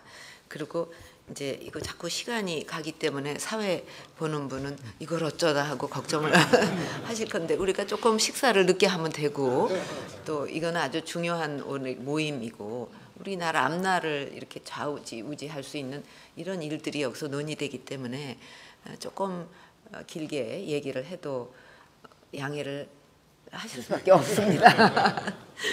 이제 이거는 우리가 이제 개별적인 것 갖고 얘기를 했는데 우리가 좀 그 한번 이 전체를 뭉뚱그려서 가는 방향에 대해서 그 정책의 큰 방향에 대해서도 한번 이런 때 우리가 같이 생각을 해볼 필요가 있다 그렇게 봅니다. 규제에 대해서 작년에 얘기를 많이 했고 올해도 규제가 굉장히 큰 규제 완화 혁파가 큰 화두가 될 텐데 우리가 지금 이거를 생각을 맨날 해야 될 것 같아요. 이제는 규제라는 건 어떻게 보면 우리나라에만 치는 울타리인데 그게 아무 의미가 없는 시대에 우리가 살고 있으면서 그걸 치면은 뭔가 큰 혜택을 입을 것 같이 우리가 착각을 하고 사는 거 아니냐. 해외 직구도 그거 쳐가지고 역직구만 막았어요. 그렇기 때문에 그 이제는 우리끼리 뭐 서비스 산업도 그렇고 막 만들어 놓으면 우리가 보호를 받겠지. 뭔가 뭐 좀 혜택이 있겠지. 이런 생각부터 버려야 된다. 왜냐하면 시대가 바뀌었고 사이버상에서는 더군다나 경계가 없거든요. 이제 소비도 다 소비자가 세계를 상대로 하게 되는 거기 때문에 그 금융도 마찬가지죠. 지금 우리나라 경쟁력이 뭐 20몇이다 하는데 금융 경쟁력은 80번인가 81번인가 이거는 말이 안 되거든요. 그래서 이제는 그런 것이 필요 없는 시대에 우리가 착각을 하고 살면 안 된다. 그렇기 때문에 규제 혁파도 더 시대에 맞게 해야 되고 그렇게 각 그 어떤 국민이나 각 부문에도 이거를 설파를 해야 됩니다. 그리고 그러려면 이제 그거 다 문 열어놓고 어쩔 거냐. 그러니까 ICT나 어떤 융합이나 기술 이걸 갖고 경쟁력을 갖고 우리가 과감하게 뚫고 나가야지 보호를 받으려고 하면 안 된다. 단 우리 정부의 역할이라는 것은 이거 이제 풀어질 수밖에 없는 상황에서 풀고 그 대신에 그 기술이나 융합이나 또는 뭔가 그런 데에 도움이 필요한 쪽을 적극적으로 우리가 정성을 다해서 민간을 지원을 하고 열어줘야 된다. 그런 쪽으로 우리 마인드가 바뀌어야 되지 않을까 생각을 합니다. 그리고 이제 그 작년에 FTA가 여러 개가 체결이 됐는데 그게 꽉 그냥 어떤 거는 9년 이상 막혀가지고 한 발짝도 못 나가고 이렇게 돼서 국가 간의 사이까지 벌어지게 됐어요. 이 경제 문제로. 그래서 우리가 창의적으로 생각을 합시다. 이렇게 정상들과 얘기를 나누고 이 길이 안 되면 다른 거라도 이렇게 해서 우리가 이익을 균형을 맞추면 되지 않겠느냐.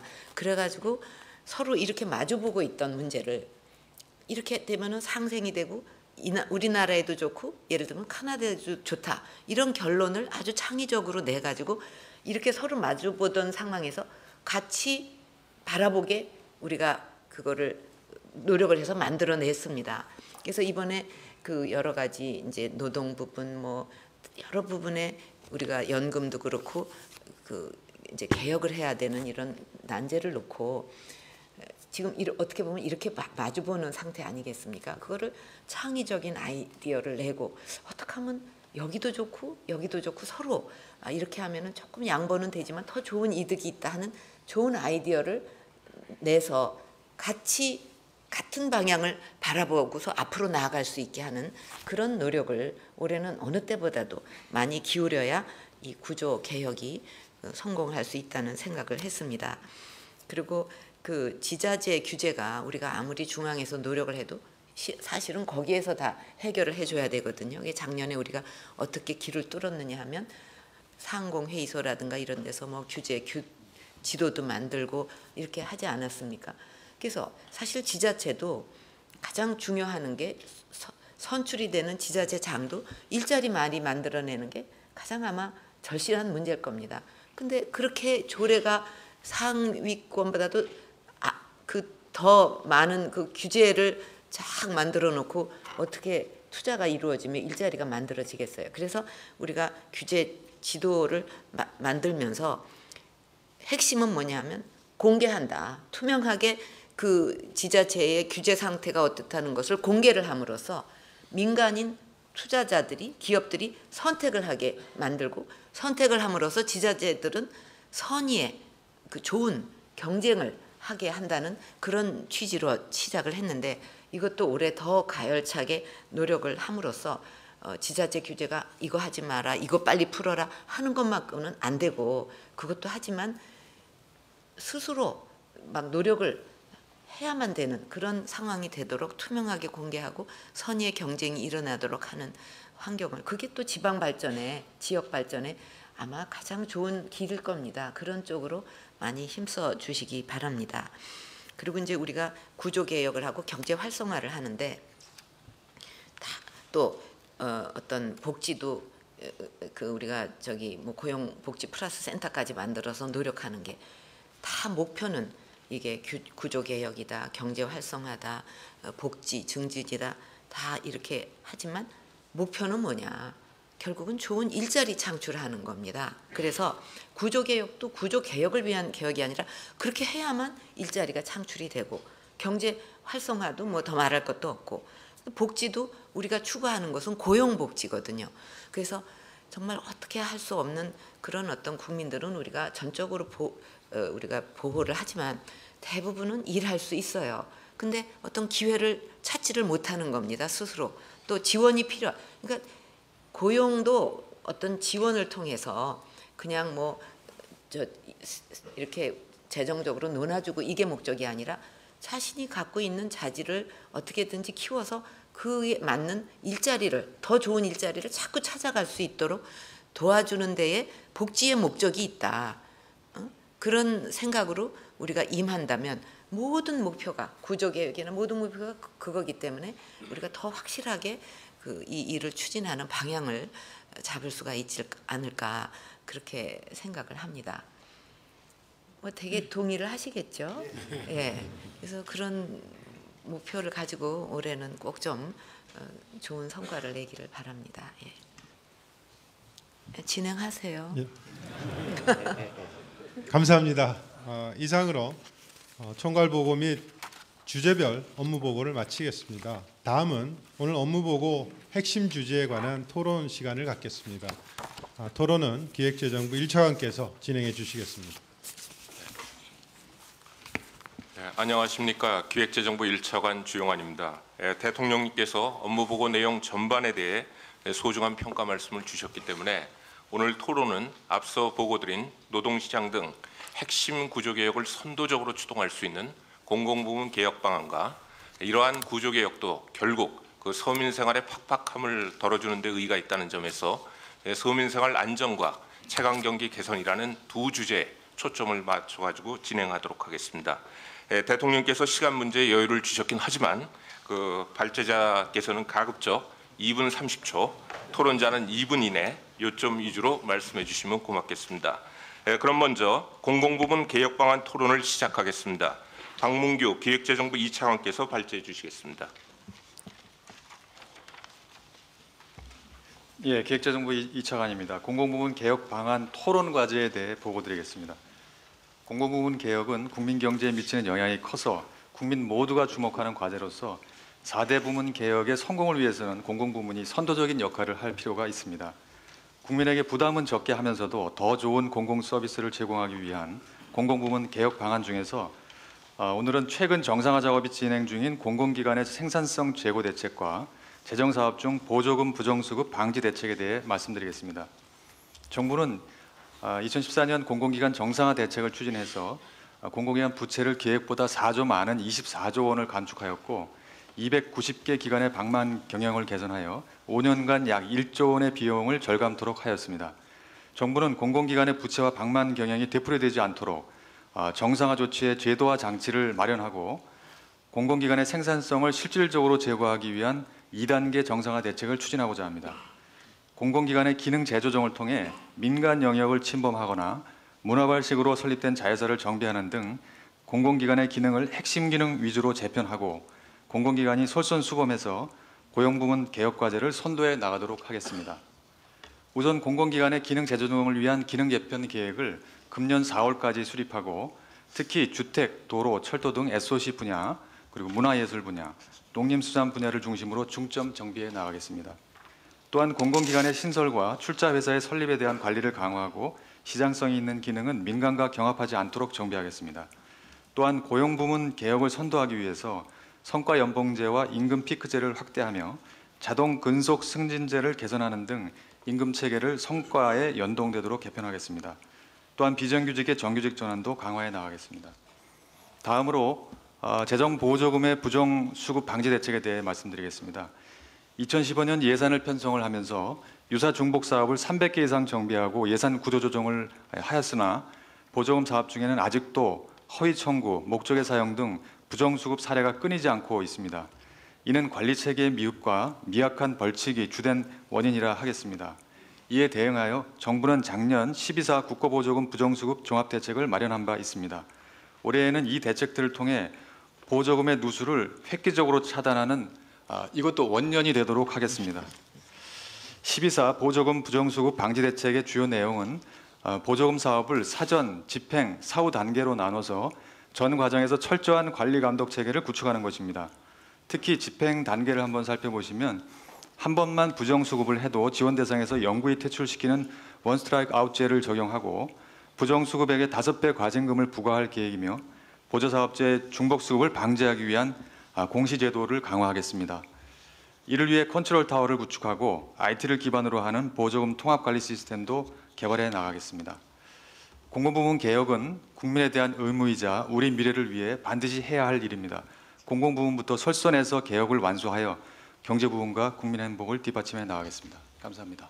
네, 방 차관님 감사합니다. 그럼 먼저 공공기관 기능 조정과 관련해 오랫동안 공기업 경영 평가를 해오신 동국대학교 곽채기 교수님께서 현장 경험을 바탕으로 왜 지금 이 시점에서 기능 조정이 절실하고 또 중점적으로 추진해야 될 분야가 어딘지 말씀해 주셨으면 합니다. 앞으로 공공기관 기능 조정은 생산성 제고와 함께 부채 감축 효과를 촉진하고 궁극적으로는 새로운 성장 동력을 창출할 수 있는 방향으로 추진해야 합니다. 이런 관점에서 볼 때 현재 많은 누적 부채를 안고 있는 LH, 한국수자원공사, 한국철도공사 등 SOC 기관을 대상으로 과잉 기능을 조정하는 노력을 집중적으로 전개할 필요가 있습니다. 첫째로 현재 공기업 부채의 38%를 안고 있는 LH는 사업 구조 및 기능 조정이 가장 필요한 기관입니다. 우선 LH는 본사 조직을 슬림화하고 현장 중심 조직으로 조직 구조를 전면적으로 개편할 필요가 있습니다. 특히 LH 핵심 목적 사업인 임대주택 사업을 대상으로 사업 범위를 조정하고 일하는 방식을 개편할 필요가 있습니다. 이를 위해 LH와 지방 공기업 그리고 민간 부문 간 기능 조정이 필요합니다. 또한 LH가 임대주택을 직접 공급하는 방식보다는 임대주택 바우처 제도를 활용해서 민간 임대시장과 민간 활력을 적극적으로 활용할 필요가 있습니다. 둘째로 수자원공사는 과거 산업기지개발공사 시절부터 해왔던 단지 조성 사업을 조기에 종료하고 해외 사업도 재검토할 필요가 있습니다. 또한 중장기적으로는 광역 상수도 사업과 지방 상수도 사업을 통폐합해서 이를 수개별 경쟁 체제로 개편하면 물산업 분야에서 새로운 성장 동력을 창출할 수 있습니다. 이런 기반을 마련하는 구조조정도 필요하다고 봅니다. 셋째로 철도공사의 경우에는 자회사 및 출자회사의 포커스를 맞춰서 사업 구조조정 활동을 전개할 필요가 있습니다. 현재 철도공사는 8개 자회사, 15개 출자회사를 보유한 지주회사 형태의 거대한 기업 집단을 형성하고 있습니다. 따라서 경영성과가 저조한 자회사와 출자회사에 대한 구조조정을 적극적으로 추진할 필요가 있다고 생각합니다. 이상입니다. 네, 곽 교수님 말씀대로 기능조정을 하다 보면 이제 가장 문제가 인력과 조직 변화가 아닌가 싶습니다. 그래서 이제 추진 과정에서 노사 모두의 반발과 저항이 예상이 되는데요. 공공기관 운영위원이신 곽태철 변호사님께 이 부분에 대해 좋은 말씀 부탁드리겠습니다. 비정상의 정상화라는 이름으로 부채 감축, 방만 경영 해소를 위한 1단계 공공기관 기획작업의 성과에 대해서는 다소 미흡하지만은 나름 긍정적 평가를 받고 있다고 생각합니다. 그러나 공공기관의 개혁 작업은 이에 그칠 수는 없는 것이고 공공기관들이 그 본래의 설립 목적을 달성할 수 있도록 박차를 가는 후속 작업이 반드시 필요합니다. 공원법도 공공기관에 대한 기능 조정이라는 이름으로 공공기관이 수행하는 기능의 적정성을 점검하고 기관 통폐합, 기능 재조정 등에 관한 계획을 수립, 집행하도록 의무화하고 있습니다. 지난 정권에서도 공공기관 추진 계획이라는 이름으로 민간 경합 기능이나 비핵심 기능의 폐지 축소, 유사 중복 기능 조정, 출자회사 매각 등 기능 조정 계획을 수립하고 집행했지만은 별반 성과를 얻지 못했다는 것이기 때문에 기능 조정과 관련된 추가적 개혁 작업은 불가피하다고 봅니다. 그런데 이러한 기능 조정은 작년에 이루어진 부채 감소 및 방만 경영 해소와는 그 차원이 다르다고 생각합니다. 1단계 개혁 작업은 비정상적인 것을 정상적으로 돌린다는 충분한 명분이 있었고 여론의 전폭적 지지를 배경으로 최고 정책 결정권자의 강력한 의지가 반영되었기 때문에 성과를 나름대로 얻었다고 봅니다. 그러나 기능 조정은 조직 축소, 인원 감축 등이 수반되는 고통스러운 과정이기 때문에 관계자들의 반발이나 저항이 그 차원이 다를 수밖에 없다고 봅니다. 이처럼 어려운 기능 조정이란 과업을 성공시키기 위해서는 관계자들이 자발적 참여를 반드시 이끌어내야 한다고 봅니다. 해당 공공기관의 존립 목적을 잘 살펴 공공성과 기업성을 조화시킬 수 있는 기능 조정의 필요성과 그 개선 내용의 합리성이 담보되어야 하고 이를 바탕으로 주무부처, 해당 공공기관 및 여론의 공감을 얻어야 하겠습니다. 충분한 소통과 대국민 홍보를 통한 공감이 없이 과거 시도된 정책과 별반 다를 바 없는 내용을 포장만 바꾸고 시행하게 된다면 지난 정권에서 실패한 과정을 또다시 되풀이할 수밖에 없는 그런 상황이 될 것 같습니다. 구체적으로 본다면 해당 공공기관을 관할을 하는 주무부처 간 기능 조정이 먼저 이루어져야 한다고 봅니다. 그 과정에서 어떤 갈등이라도 표출된다면 이를 조정할 수 있는 적극적 리더십이 요구되고 이러한 관심을 통해 업무 영역 조절과 기능 조정에 관한 강한 추진력이 확보될 것입니다.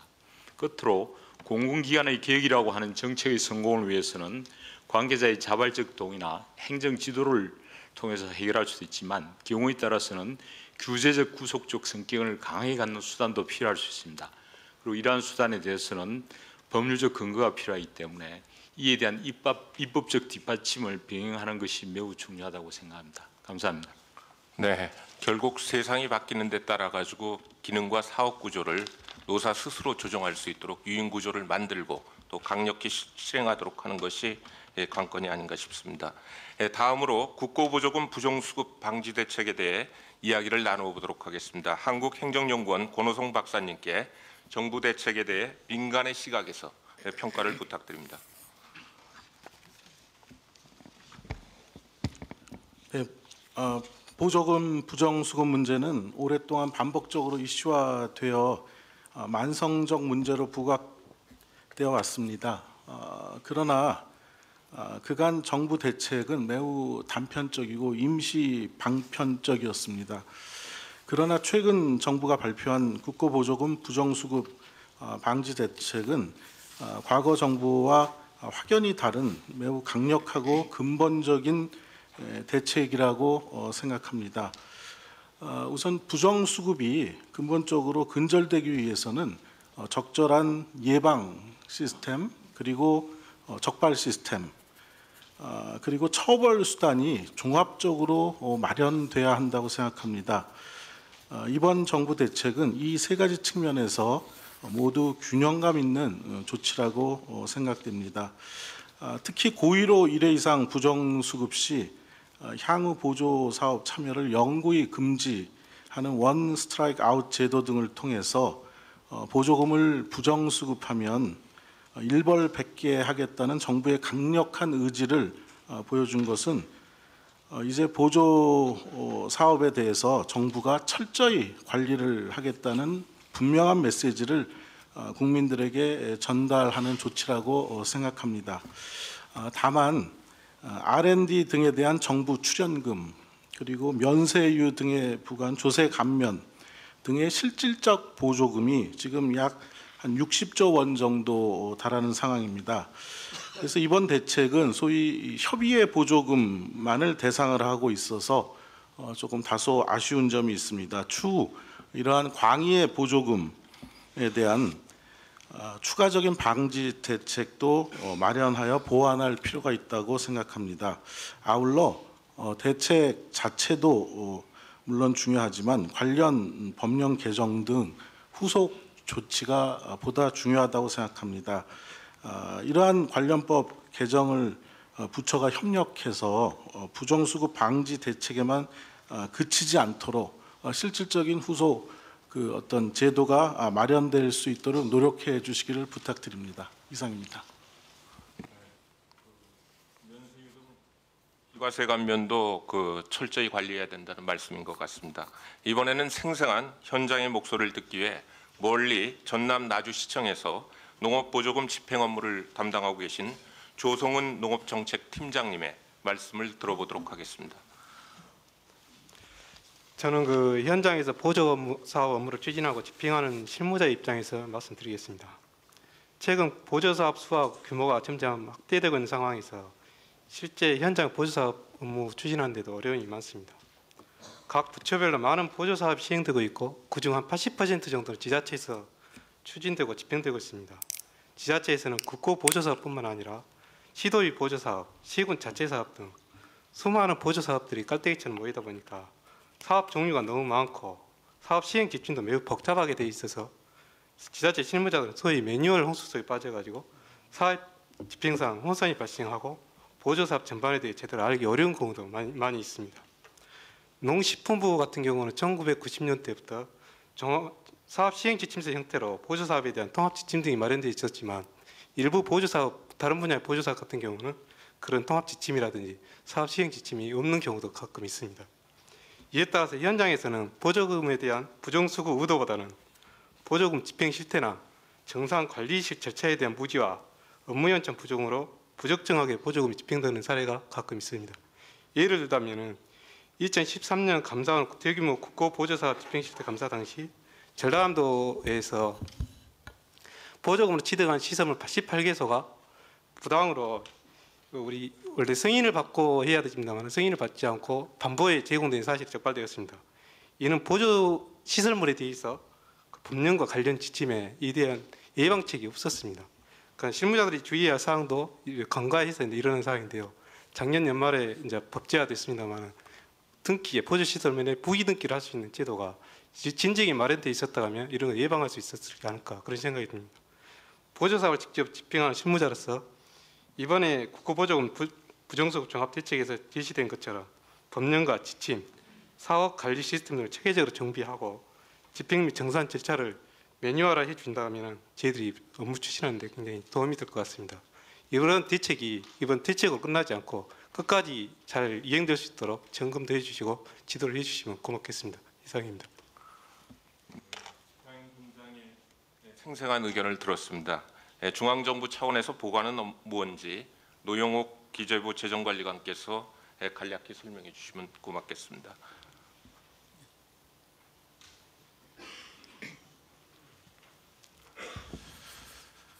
우선 공공기관 기능 개편과 관련해서는 보고에도 있었습니다만은 무엇보다 그 선택과 집중의 원칙에 따라서 주류 기능은 과감하게 줄이고 또 필요한 기능은 보강하는 그런 접근 방법이 필요하다 하겠습니다.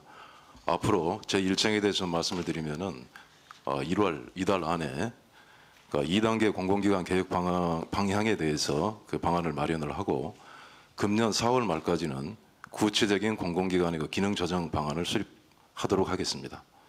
그래서 금년 안에 국민적 관심이 높은 SOC, 문화, 농림 분야에 대한 구조조정을 먼저 정비해 나가도록 하겠습니다. 그리고 이 과정에서 관계부처와 전문가가 참여하는 기능점검 자문단을 설치해서 기능조정 작업이 차질 없이 진행되도록 지원해 나가겠습니다. 그 앞서 그 토론 과정에서 권호정 박사님이 보조금의 R&D 출연금에 대한 대책도 필요하다고 말씀을 하셨는데 지금 현재 관련 부처 합동으로 R&D 전반에 대해 심층 평가를 진행 중에 있습니다. 금년 상반기 중에는 종합적인 R&D 혁신 방안을 마련해서 보고 드리도록 하겠습니다. 그리고 그 비과세 감면에 대해서도 금년부터 그 300억 이상 연간 그 금액의 비과세 감면의 경우에는 예비 타당성 제도를 신규로 도입하도록 되어 있습니다. 그 심층 평가와 함께 비과세 감면에 대한 관리도 철저히 해 나가도록 하겠고요.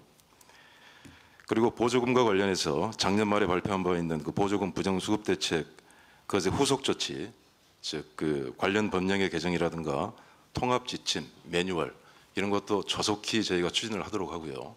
일선 공무원들의 그 교육도 강화를 해서 집행 현장에서의 혼선을 그 최소화해 나가도록 하겠습니다.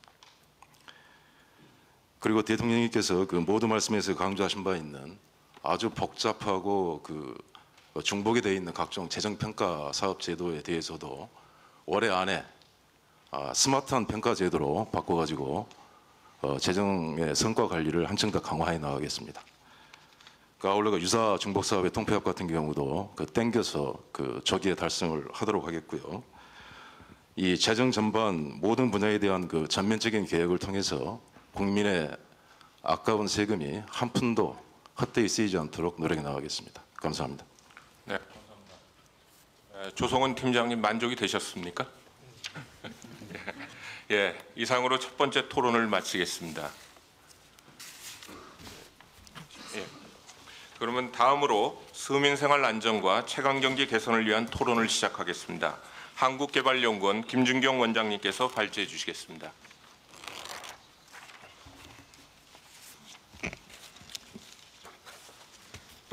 저는 서민생활 안정과 체감경제 개선과 직결되어 있는 세 가지 정책 과제에 초점을 맞춰 말씀드리겠습니다. 첫째, 노동시장 개혁을 통한 일자리 창출. 둘째, 생활물가 안정. 셋째, 주거 안정을 위한 임대주택 활성화 순서로 말씀드리겠습니다. 첫째, 청년 일자리 창출을 위해서는 노동시장의 이중 구조와 연공서열형 임금 체계를 해소하고 학력 중심에서 능력 중심으로 변화해야 합니다. 일자리 창출을 위한 노동개혁의 일환으로서 일학습 병행제가 추진되고 있으며 전반적으로 긍정적인 평가를 얻고 있습니다. 무엇보다도 NCS의 올바른 정책을 바탕으로 확실한 성공 사례를 만들고 이를 홍보, 확산해 나가야 할 것입니다. 경제혁신 3개년 계획 국민점검반이 작년 12월에 현장 점검해 보니 NCS 개발 단계에서 전문가 부족으로 직무 분석이 미흡한 채 훈련 프로그램이 운영되고 있는 경우도 있는 것이 확인되었습니다. 한 기업 실무자는 기업은 축구 선수를 원하는데 훈련 프로그램은 모든 구기 종목을 가르친다라고 말하기도 했습니다. 두 번째, 서민 생활 안정을 위해서는 최근에 유가 하락 효과가 서민의 생계 부담을 낮출 수 있도록 유도하는 것이 바람직합니다. 최근 KDI의 분석 결과 유가 하락의 영향이 경제 전체에 제대로 반영된다면 연간 1인당 35만 원 가계 지출 비용이 절감될 것으로 추정되었습니다. 이러한 효과가 체감 경기 개선으로 이어지기 위해서는 우선적으로 공공요금의 인하가 필요합니다. 예컨대 전기, 가스, 수도 요금의 경우 지난 3년간 소비자 물가 상승률보다 3배 빨리 증가했습니다. 그런 관점에서 전기, 수도, 가스 요금의 경우 요금 인하의 여지가 있어 보입니다.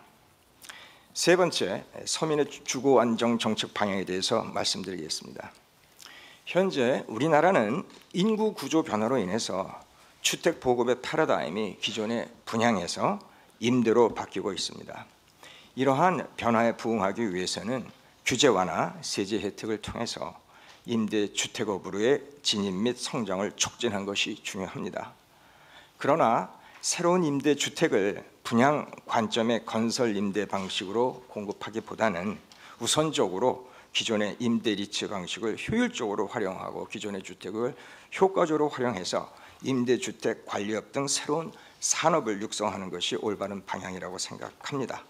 이러한 임대주택 활성화로 서민의 주거가 안정될 것입니다.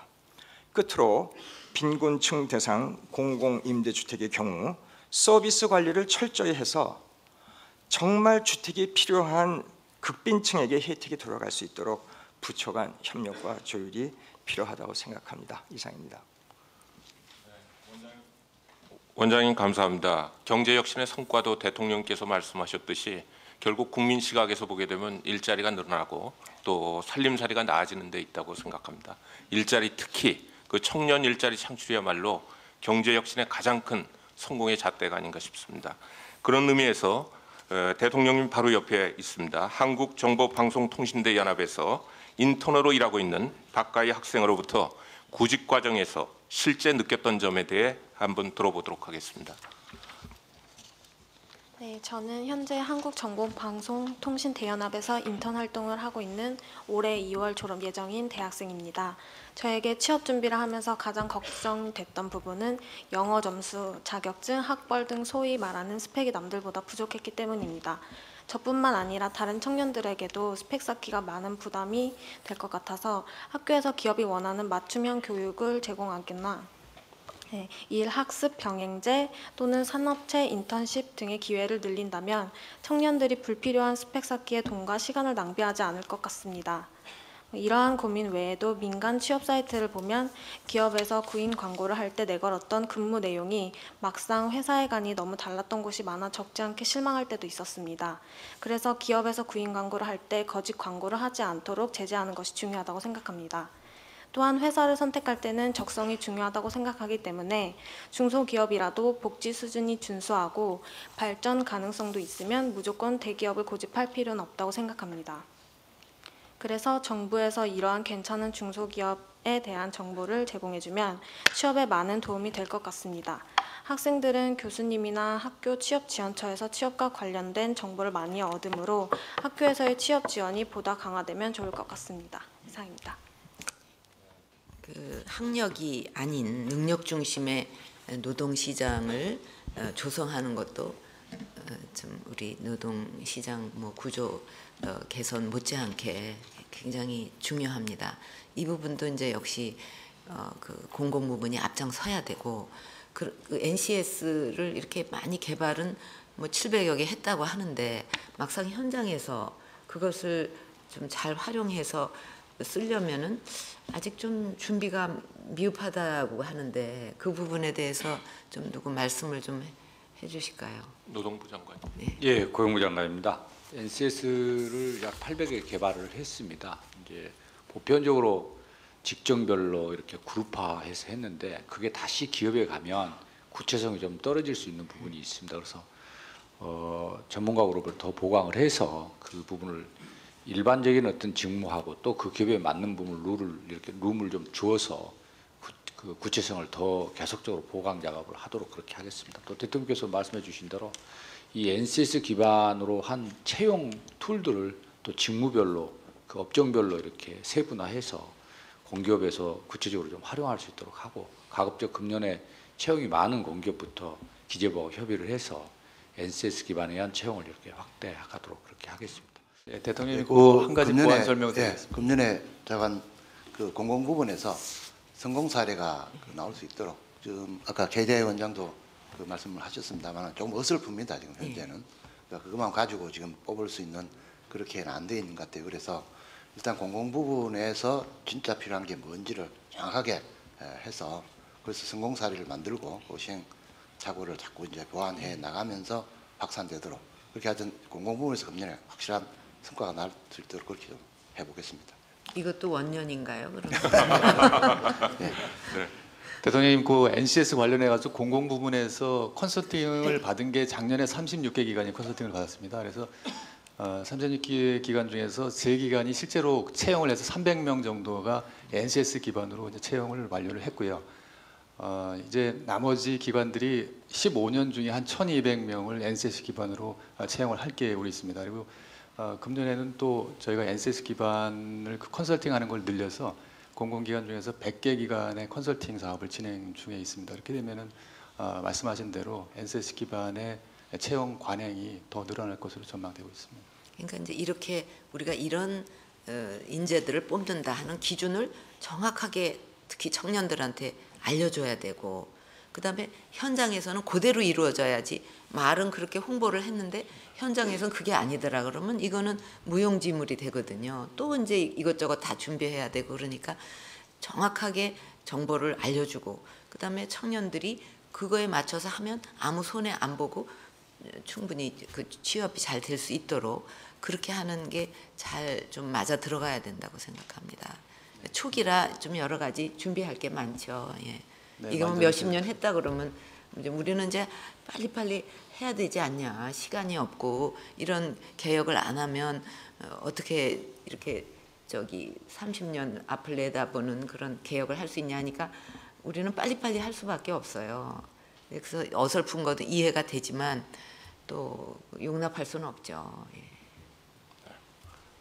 예. 박가희 학생, 그 대통령님의 그 학벌, 스펙 위주에서 능력 위주 사회로 그 전환하시려는 그 의지를 그 실감하실 수 있었겠습니까? 또 정부 차원의 노력도 예, 만족스러우신죠? 예. 원년을 만드세요. 네, 원년을 만들도록 하겠습니다. 그러면 다음으로 김연아 한국소비생활연구원 원장님께서 생활물가 안정의 중요성에 대해서 말씀해 주시겠습니다.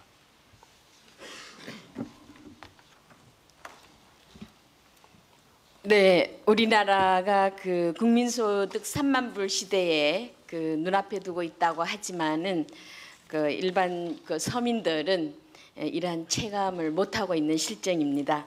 그래서 이 가계 소득은 늘지 않고 있는데 가계 부채라든가 또 장바구니 물가의 이러한 그 상승으로 인해서 이 소비 여력이 상당히 그 약화가 되어 있습니다. 그러다 보니까 서민 경제의 불안이 가중되고 있는 실정입니다.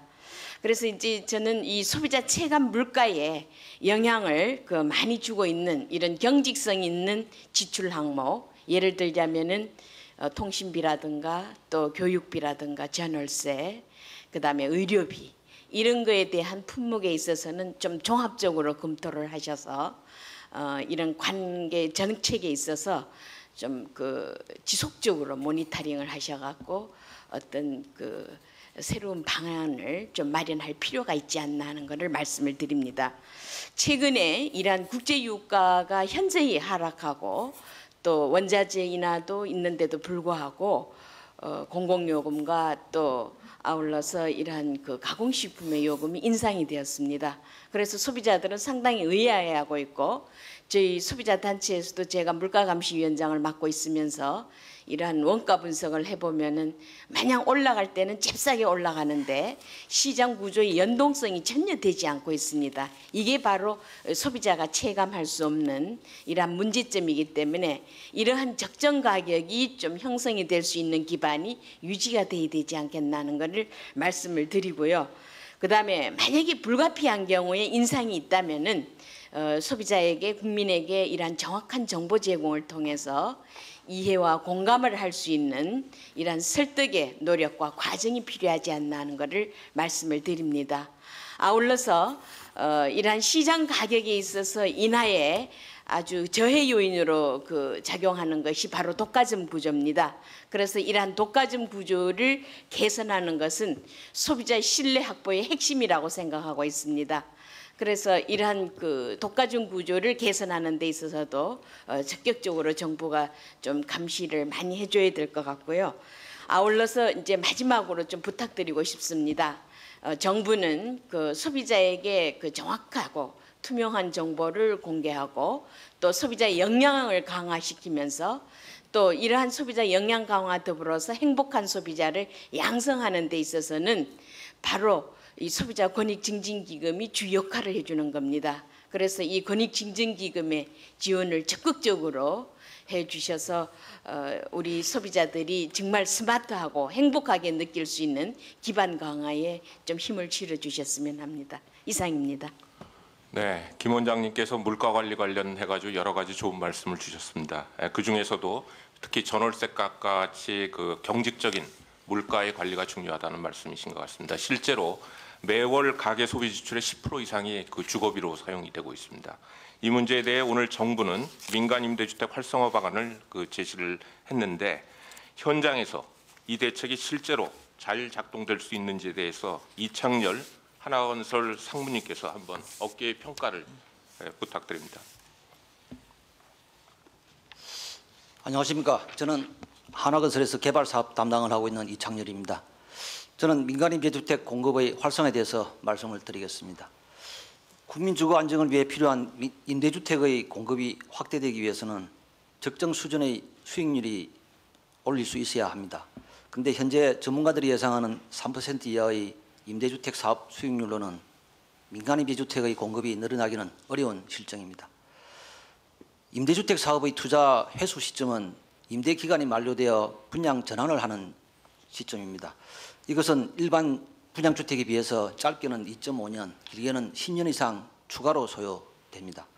그리고 요즘은 소비자의 눈높이도 높아져서 임대주택도 분양주택 수준의 품질을 요구하고 있습니다.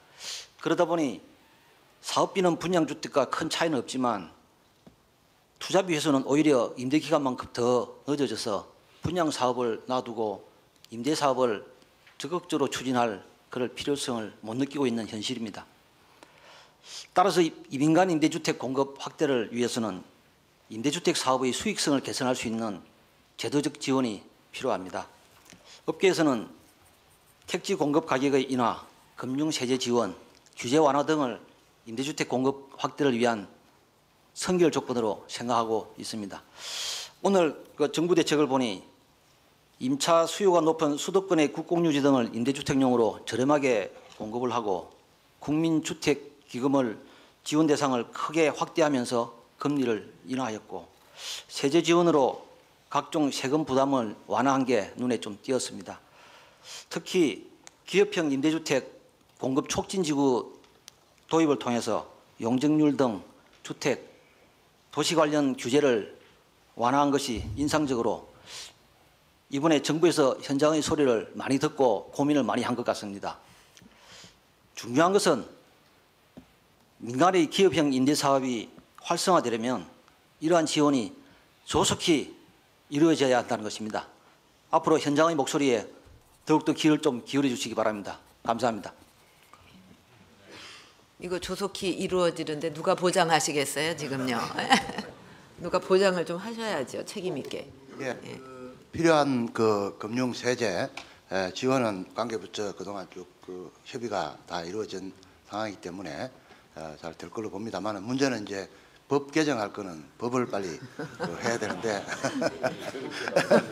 그래서 저희들이 이거를 포괄적으로 담는 민간 임대주택 공급 촉진 특별법을 만들려고 그럽니다. 개별적으로 이렇게 해가지고는 효과가 한계가 있고 또 과거 우리가 우리 아파트 분양 공급을 굉장히 빠른 속도로 해냈습니다. 그게 그때 주택건설 촉진법이라는 특별한 법을 가지고 여러 가지 규제도 색지나 이런 혜택을 줬기 때문에 가능했다고 보기 때문에 그와 유사한 우리 임대주택 공급 특별법을 만들어서 관련 원스톱 시스템으로 이렇게 지원할 수 있도록 이렇게 제도화해 나가겠습니다. 그래서 빨리 그 법안을 만들어서 당정 협의를 거쳐서 또 법안도 추진을 하지만 또 그 전에 할 수 있는 거는 빨리 좀 하고 그래서 뭐 세금도 단김에 빼라고 하는 말이 있는데 이렇게 지지부진하다 그냥 모멘텀을 잃어버려요. 그래서 이 지금 오늘 나온 이 얘기들이 그냥 일시에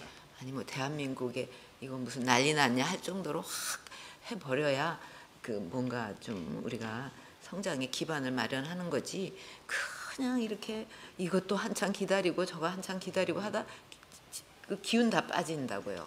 그만큼 올해가 중요한 해이기 때문에 아주 일시적으로 그 몰아가야 됩니다. 이게. 그 우리 건설부하고 교통부하고 협의해서 추진하도록 하겠습니다. 예, 그 특별법은 저희가 상반기 내로 하여튼 그 통과가 될 수 있도록 최대한 노력을 하겠습니다. 그리고 특별법이 통과되기 전이라도 하위 법령이나 이런 것들로 할 수 있는 부분은 최대한 해서 하여튼 신속하게 진행시키도록 하겠습니다. 네, 그럼 이상으로 두 번째 토론을 마치겠습니다. 소중한 의견을 말씀해 주신 모든 분들께 깊이 감사드립니다. 그 우리가 이제 안전을 위해서 여러 가지로 많은 노력을 하는 가운데 하나가 이것도 안전 산업으로 키우자 하는 얘기를 하고 있습니다. 근데 지금 이제 그 우리 종합 검진 받듯이 안전에 대한 우리나라 전체의 대진단을 지금 하고 있는데 뭐 예를 들면 위험도가 높은 것으로 파악되는 시설일 경우에 이걸 전부 어떻게 정부가 하려고 하지 말고 민간 자본을 활용해서 보안 수리하는 그런 것도 적극적으로 검토가 됐으면 합니다. 그래서 정부가 해야 될 게 있고 또 이거는 민간이 오히려 이건 하나의 시장이 된다 하는 걸 자꾸 그쪽에다 이렇게 그 소개를 해줄 필요가 있거든요. 그래서 예산을 활용할 수 있는 부분은 예산을 활용하더라도 민간의 창의성을 요하는 부분은 민간 자본을 활용하는 것이 또 안전산업 발전에 기여하는 길이 될 거라고 생각을 합니다. 네. 예, 마지막으로 오늘 업무 보고와 토론에 대하여 대통령께서 마무리 말씀을 하시겠습니다. 예, 오늘 수고가 많으셨습니다. 아주 유익한 그 업무 보고였다고 생각합니다. 오늘 그 보고하고 또 토의한 그런 내용들 잘 추진해서 이번에야말로 우리의 경제 체질을 확 바꾸고 또 구조 개혁도 반드시 이루어내야 하겠습니다. 이제 경제혁신 3개년 계획이 성공하기 위해서는 이제 실천이 중요하고 또 그 못지않게 이게 구조 개혁이니까 설득이 필요하고 또 진화가 필요하다 이렇게 말씀을 드릴 수가 있습니다.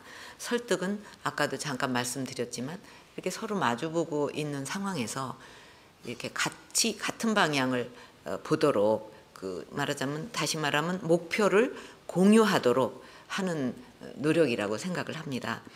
서로 윈윈할 수 있는 그런 그 어떤 대안, 나라 발전에도 도움이 되면서 서로 윈윈할 수 있는 그런 그 대안을 만들어야 될 것입니다. 우리가 이제 노동 이동성을 그 노사정위에서 강조를 하면서 그거는 따로 가는 게 아니다. 노동 이동성이 중요하다. 그래야 또 좋은 일자리도 자꾸 만드니까. 그러나 동시에 또 사회 안전망도 더 이렇게 확충을 해서 그것도 보장을 해야 된다. 이게 패키지로 같이 가는 거 아닙니까? 이제 그렇게 얘기가 돼야지 따로따로 갈 수가 없는 거죠, 말하자면요. 그래서 3개년 계획의 핵심은 계획 자체가 아니라 실천을 통해서 구체적인 성과를 창출하고 또 그렇게 하나하나 성과가 보이기 시작하면 국민이 거기에 대해서 믿음을 갖게 되면 더 큰 어려움도 실천해 나갈 수 있는 힘을 거기서 얻게 됩니다. 그래서 실천해 나가는 과정에서도 계속 어떤 성과를 내밀어서 국민의 어떤 믿음을 또 국민의 동참을 이끌 수 있는 그런 노력을 해야 될 것입니다. 그리고 이제 이 설득하는 과정에서 말하자면 구조개혁은 결과 못지않게 의견 수렴과 합의 과정이 중요하다.